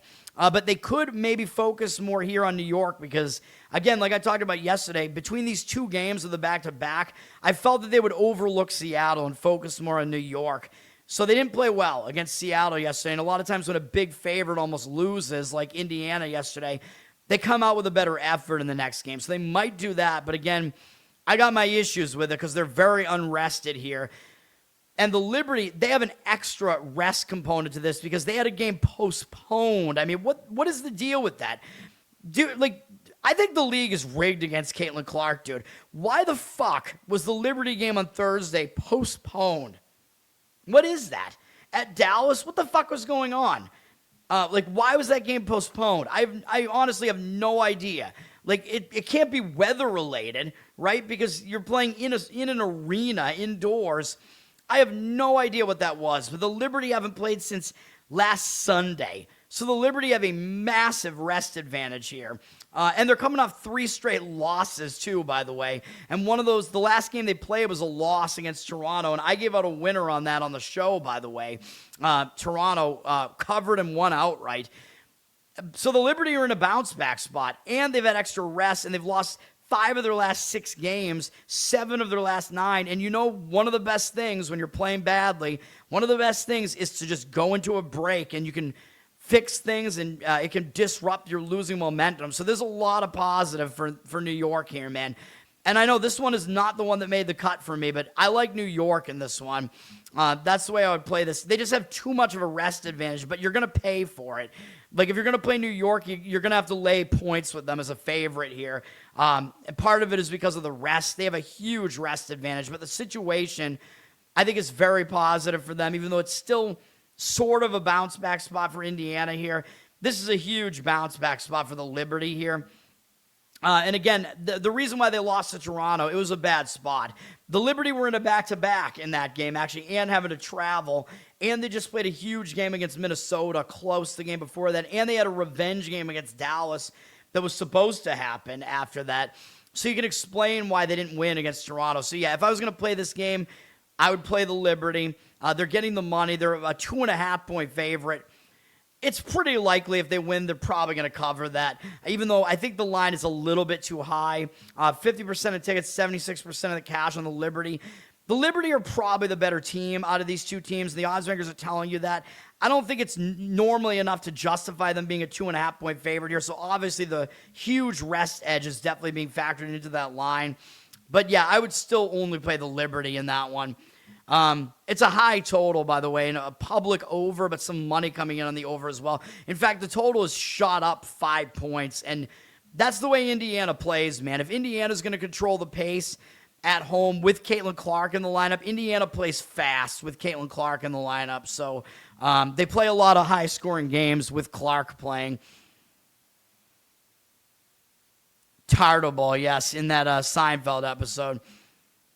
The WNBA is a league. Dude, somebody explained to me why. Yeah, I think they're against Caitlin Clark. Somebody explained to me why that game was postponed for the Liberty in their last game. I seriously have no idea. And they'd already have a rest edge anyway, even if they played. That game was on Thursday, so they'd still have 1 day extra of rest. So it's ridiculous, dude. By the way, the Liberty, they're starting a road trip here, too. Oh, no, they're not. They're in the middle of a road trip. My mistake. But, yeah, I mean, that's still not really a bad situation. Portland at Minnesota. Minnesota's a huge favorite, obviously. They're way better than Portland. I know Portland has looked okay. Their record isn't that bad, but I don't think they're as good as their record looks. Portland, I think they got a decent offense. They're not very good defensively. Minnesota is like an elite defensive team. They're very, very good. And they've done what they've done this season without their best player. Collier is still not back. And right now it looks like she's scheduled to come back in their next game I don't know when that's going to happen, but obviously I wouldn't rush her back in this game because you're probably going to win anyway. Minnesota is staying at home here. Not a bad spot for them. They're on a 4-game win streak. They have had some easy games, some lesser opponents recently, let's say, but this is another lesser opponent. They don't really have anything to look forward to other than the fact that it's a road trip, but it's against Seattle. They suck. I don't really see this being a bad spot for Minnesota here. But you're going to lay too much of a price probably with Minnesota whenever you're going to play Minnesota. Portland's coming off a big win over Washington, which might actually put them in a little bit of more of a letdown. That was an upset. I mean, Washington was a big favorite in that game. Portland went into Washington and beat them up, which I liked Portland in that one, if I remember correctly. Portland was coming off a loss to Connecticut. I'm guessing Washington was in some sort of bad spot, but I'm going to talk about that next when I talk about the Washington game. Portland, they're not going to overlook Minnesota, though. That's the thing. Minnesota, they played at Minnesota already earlier this year, and they lost badly by 33 points. Obviously, Minnesota can win this game and still cover without winning by 33. This is a tough read for me, man. The money's backing Portland. 50% of tickets, 67% of the cash on them. Minnesota about minus 13.5 here. I don't know. I mean, like I said, I think Portland's not as good as their record looks. Portland is coming off an upset. Minnesota, I think, is in kind of the better situational spot, just staying at home with no big games surrounding this. I don't know. I might lean a little bit more towards laying the points with Minnesota there, but that game is the game that I have the least opinion on. I just don't have much on it. The next game will be my play, Washington at Golden State here.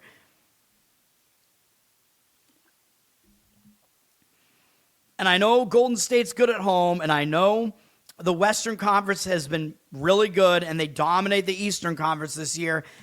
I'm still going to give out Washington plus 9.5 as a play here. I like a lot of aspects to this.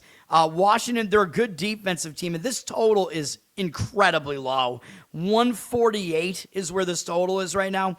I think that's as low as you're going to see in the WNBA, and it's because both these teams have really good defenses, and these two teams played not too long ago, and it was a really low-scoring game. It was 62-49 or something like that with a Golden State win. Both teams just couldn't shoot at all in the game. So, yeah, I expect this game to be higher scoring than that last game, probably, but because that was just ridiculous. But the thing I like about this is, you know me, I like taking points with an underdog when it's expected to be a low-scoring grind because every point is worth more. And you're getting 9.5, almost double digits, with the lowest total you're going to see probably, like I said, I think probably in the league this year, this will be the lowest total you'll see. So I like that. That means you're getting extra value with every point in what's supposed to be a low-scoring grind between two teams that know how to play defense. I like that. And we're gonna play this spot here. This is a spot to fade Golden State, dude. And again, I know they're good at home. I know the Western Conference is way better than the East. Golden State's really good at home, 10-3. Golden State, I think they're really good in the first half at home because teams haven't really been able to figure them out playing them in the first half. But I think what can mitigate that a little bit is these two teams just played back on July 6th. And like I said, Golden State went into Washington and beat them 62-49. There wasn't really much to see as far as this game being an outlier. Both teams shot horribly in the game. Washington went to the line more. But that was a bit of a skew where that's probably not going to happen again. Golden State will probably get to the line more in this one. But what's interesting is Washington dominated the rebound battle. So that's a good indicator for Washington here. They won the rebound battle by 11 in the game. That's pretty good. So it looked like they were dominating in the paint, and Washington had a big-time negative turnover disparity. They were minus 11 in turnovers. That's unlikely to happen again. I don't think Golden State's only going to have 6 turnovers this time. That's really, really low. And 17 is pretty high for Washington, too. So I expect the turnover battle to be less skewed than that.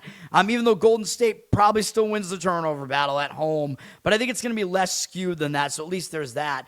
But looking at the schedule, Golden State's in a return home spot. And I like fading teams in that spot. And it is a long one, dude. They were on the road since Saturday, July 4th. So they've been on the road for 2 weeks, and they were in the Eastern time zone for most of it. Now they're going from like the central time zone, I guess. Indiana's at central or east, I forget. All the way back home.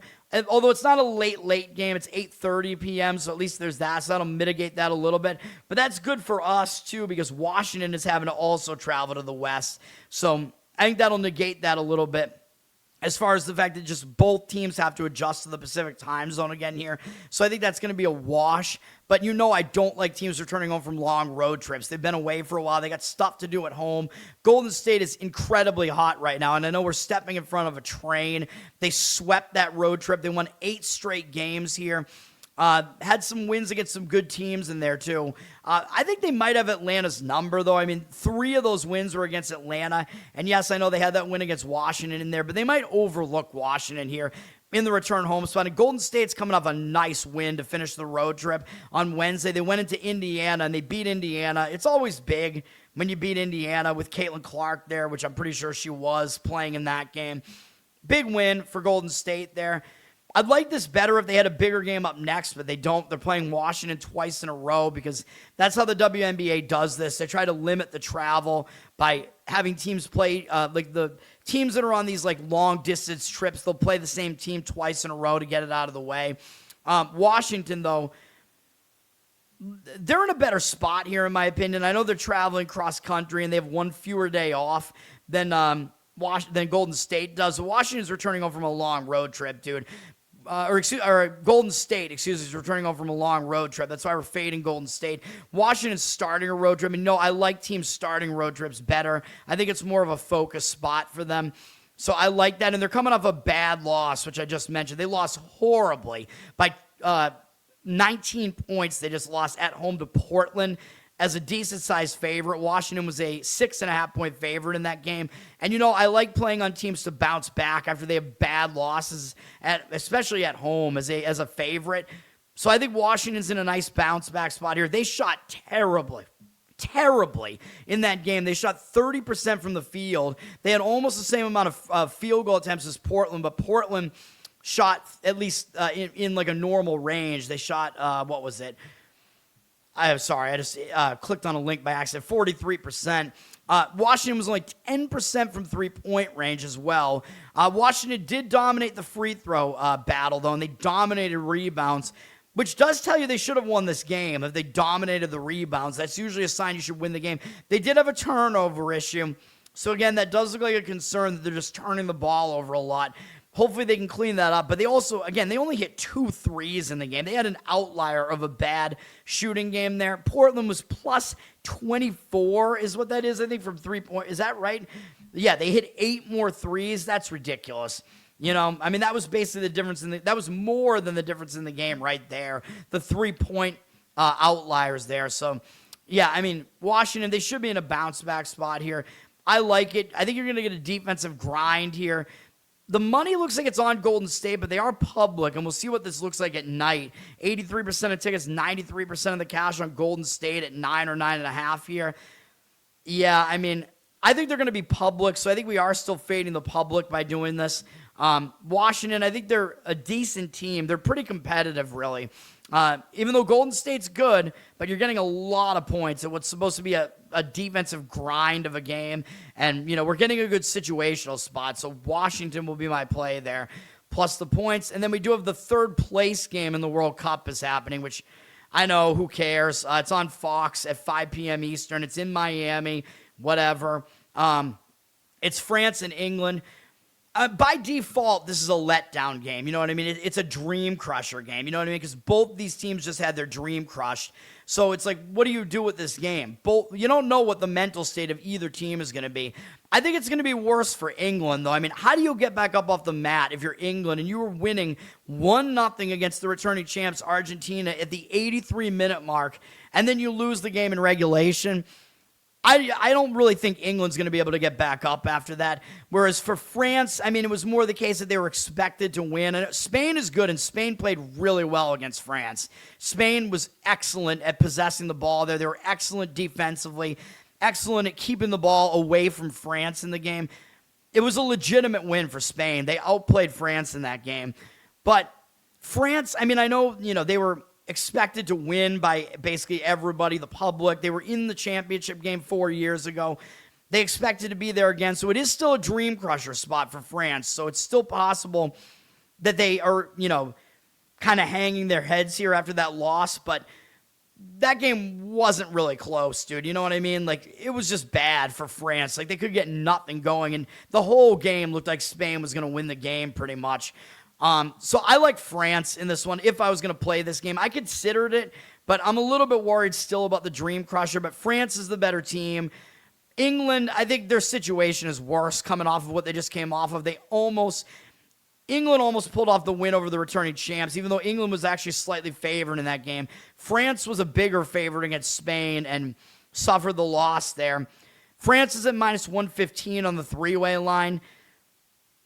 That's probably the way I would play it, just to take France to win in the first 90 minutes. I think they can get it done. You could play them to win the game, too, which is going to be to win third place, but you'll pay more for that. You probably have to pay like minus 160, minus 170, something like that. I think this is a nice price, though, at minus 115 for a team like France that they've won most of their games in regulation. They certainly are capable of doing that if they try. Maybe these teams will still try somewhat because they don't like each other. I mean, these countries have had a lot of wars throughout history. They don't like each other. So we'll see. The over-under is also interesting at 3.5. The odds makers are telling you they're expecting goals in this game, which makes sense because if you think about it, it's a third place game. It's kind of meaningless. You know what I mean? It's like, it's a participation trophy type of deal. You know what I mean? So I don't really think these teams are going to play intense defense here. So the over makes sense, but I thought you might still get a 2.5 on this, maybe juice to the over. It looks like you're not getting that. You're getting the 3.5. That's pretty difficult to ask for 4 goals in the first 90 minutes, even though I think it will be higher scoring. I think if you're going to play on this game to be higher scoring, I think what you should look for is both teams to score. But, I mean, that's probably going to be a public play, but I think that would be the way to look at it. I think both teams probably do at least score 1 in the first 90 minutes here. Although I know that's going to make France's job more difficult to win on that three-way line there. But, yeah, I think both teams to score might be a way to look. You're probably paying a price for that, too, though. You're probably going to be paying at least minus 180 for the both teams to score. So that gets a little bit dicey, too, So there aren't really that many great ways to attack this game. I still think the best way to attack this is to just play France on the three-way line, though. Play against England in what I think is the worst of the two letdown spots. That's what I would do. That's going to do it, and then we'll talk tomorrow about the actual World Cup final, which I'm pissed about, and you know me, I am rooting against Argentina. I got nothing else to say about it, but that's going to do it for the show. The plays today are over 8.5 in Mets Philadelphia in baseball, under 8 in baseball in Marlins-Brewers, and we're going to take the Washington Mystics plus 9.5 in WNBA. That's going to do it. Boo France. I don't know. I mean, Mbappe with the stuff that he was talking about recently against what was it? Paraguay's congresswoman or whatever. Mbappe was just being like he was trying to crack down on free speech. Like, what she said it does classify as free speech, and I don't really believe in free speech for members of like a federal government, but when it's something like that and she wasn't using it as, like a tyrannical thing, Mbappe is trying to use what he said as tyranny, like basically trying to outlaw speech. Fuck that. Yeah, fuck that. No, we're not doing that. So whatever. That's going to do it. Thank you, sir. Thanks, everybody, for hanging out. Learn to Toad on Twitter. Learn to Toad on Instagram. Like, subscribe to this channel here. We're at 500, so I did monetize the whole thing, so you can join as a member here. I don't know exactly what I'm going to do for member content yet. I mean, I was thinking about, like, should I do, like, live streams and, like, recapping the day and just shoot the shit about what happened during the day? I've been thinking about that. It would be a lot of content, though. Like, it might be something I don't really want to do every single night and whatever. I mean, I don't know, man. It would be a lot on my plate if I were to do that, but, if I did something like that, maybe it would be worth it for memberships, and maybe Maybe I could somehow like dual post it. Like I could make it a members only thing, but also post it as a Patreon thing too. So whichever way you join, you get it either way. Although the pricing structure is going to be different, so I don't know. But yeah, check it out. I think at least we're going to get some ad revenue on this thing now, hopefully. Listen on audio, Apple, Spotify, Spreaker. There's some ad revenue going on over there too. Covered in Uke is my Uke channel on YouTube. What else do I have? I cannot do commentary with clips. If you play a clip at all of any sporting event, YouTube will take it down. I'm not doing that. YouTube took down the last Loser Cast because of a copyright infringement from the UFC. It happened like immediately too. No, we cannot play clips of any sporting events. We can't do it. It's fucking bullshit. What else was I gonna say here? Covered in Uke, my Uke channel on YouTube. I do have one that I haven't put up that I did the other day. My voice is still fucked. What else? I've been thinking of doing like live streaming on this show too, where I live watch some sporting events, which of course you also can't show the live event while you're doing it. You got to have one of those score overlays and just talk about it and react while you do it. But that would take a lot of time too. I don't really want to do that either. No, sir. BC, what's up, man? This is not a political show. I'm not going to do that, even though politics seeps into this a little bit when I get angry, but I'm not going to do that. This show's about trying to win sports betting, man, and about sports in general. Patreon.com/LearnToToad if you want to support me that way. And Losercast every Tuesday night, and the New York Giants G-Spot podcast is out there. It'll probably be back at some point. Football season is starting soon, so I will have some more football preview content coming up soon. We'll see how that goes, I guess. That's going to do it for now.